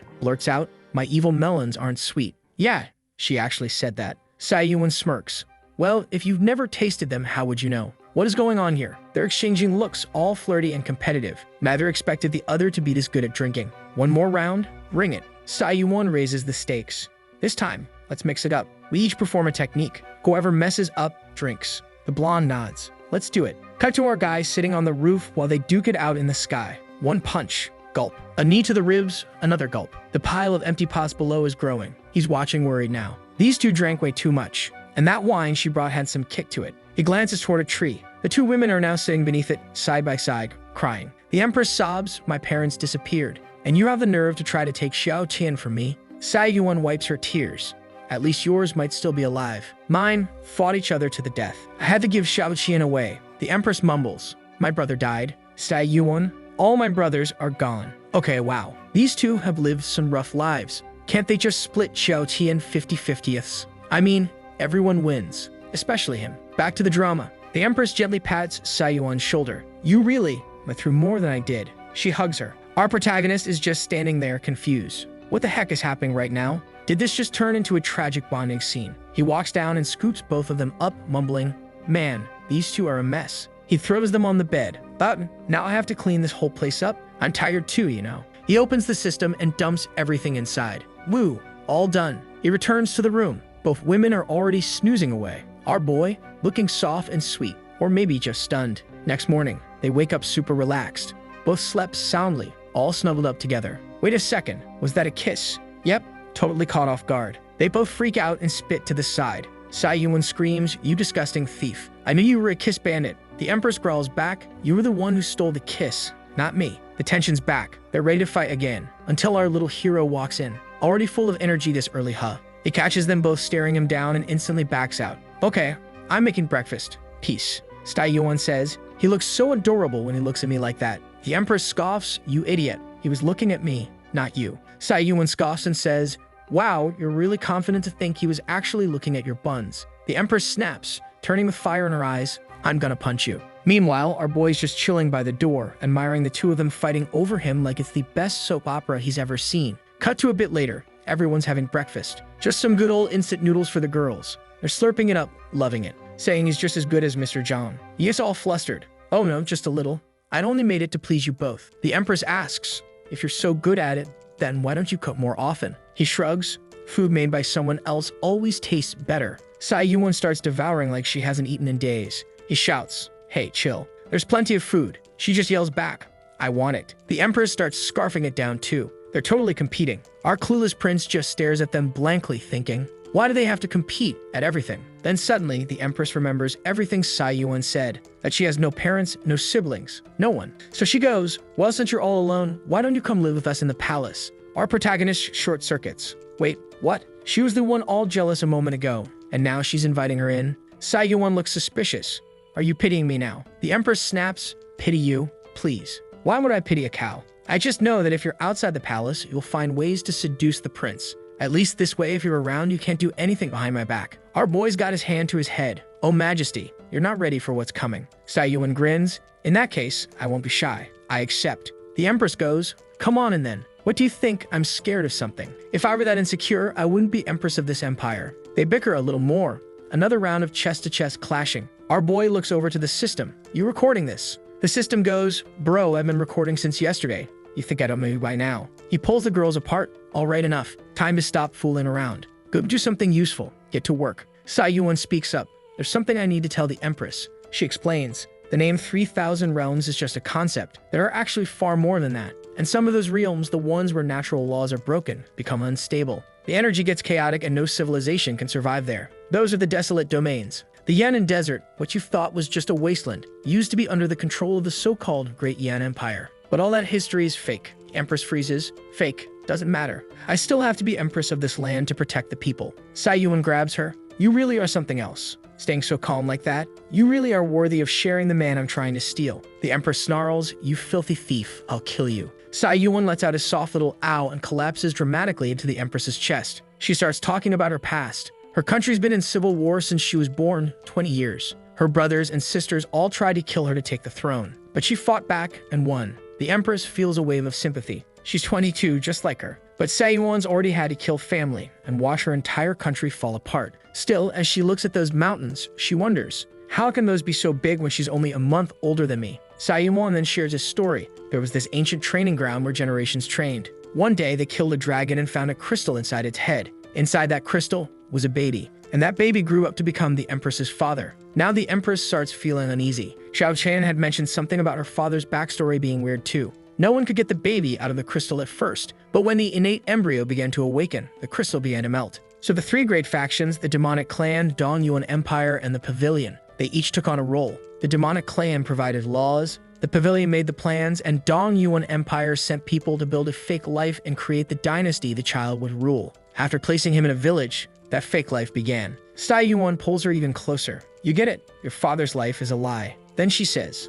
that embryo, it wasn't supposed to appear for another 60 years, but this one's coming fast. The Empress asks, where is it? Xiao Yuan looks her in the eyes. It's in you, obviously. Suddenly, the ring on her finger starts glowing and a statue appears in her hand. It's the innate jade. When the time comes, it'll absorb all the destiny energy of this nation. The Empress asks, so what happens then? Xiao Yuan explains, if that really goes down, everyone in the dynasty will die, leaving you as a lonely Empress, ruling over ruins. The second option is to fight back against that fate, but you'll probably die trying to protect your people. Then the Empress asks, if the dragon was in that desert land, where's the body now? Xiao Yuan points off into the distance and says, the dragon's body melted and covered the whole Qingyang mountain region. She says Xiao's probably already noticed something strange. Cue our boy strolling in. Ah, so that's why all the pigs turned into dragon pigs. Chicken dragons, fish dragons, yo, smack. He slaps Xiao Yuan on the head. Why didn't you explain that earlier, woman? The Empress then asks, do you know what happened to my father and my two brothers?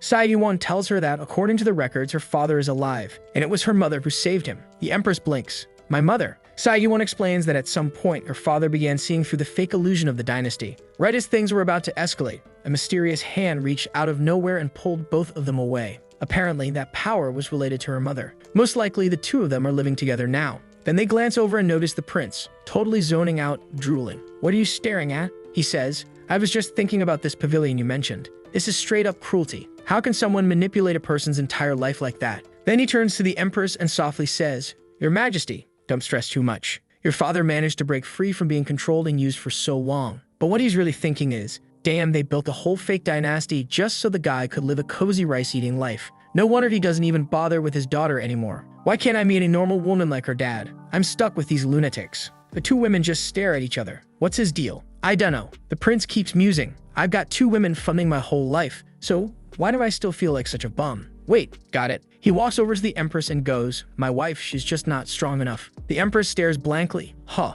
what's the problem? Xiao Tian? He goes, you know what they say, you need to be strong to strike metal. He assumes she already figured this all out, that she let Xiao Yuan into their lives to train with her, so she could grow stronger. He winks. Your Majesty, you really thought this through, didn't you? The Empress is just lost. Wait, what? I thought it through. Thought what through? She coughs awkwardly and says, so, after my dad vanished, I became his replacement, huh? Xiao Yuan nods. Yeah, it was supposed to be one of your brothers, but neither of them awakened the dynasty's power. You did 4 years ago, and funny enough, I almost died 4 years ago too, when I took the throne. The prince pauses. 4 years ago? That's when I almost died too. The Empress gasps, what happened in your kingdom? He explains, it was a miserable day, pouring rain. I was being hunted down. I'd already been slashed multiple times. Then some girl saved me, and weirdly, the people chasing me couldn't see me anymore. Even though I was soaking wet, stuck in an alley. No way they missed me. The Empress asks what she looked like. Xiao Yuan interrupts. Wait, just tell me. Did that girl become important to you? The prince shakes his head.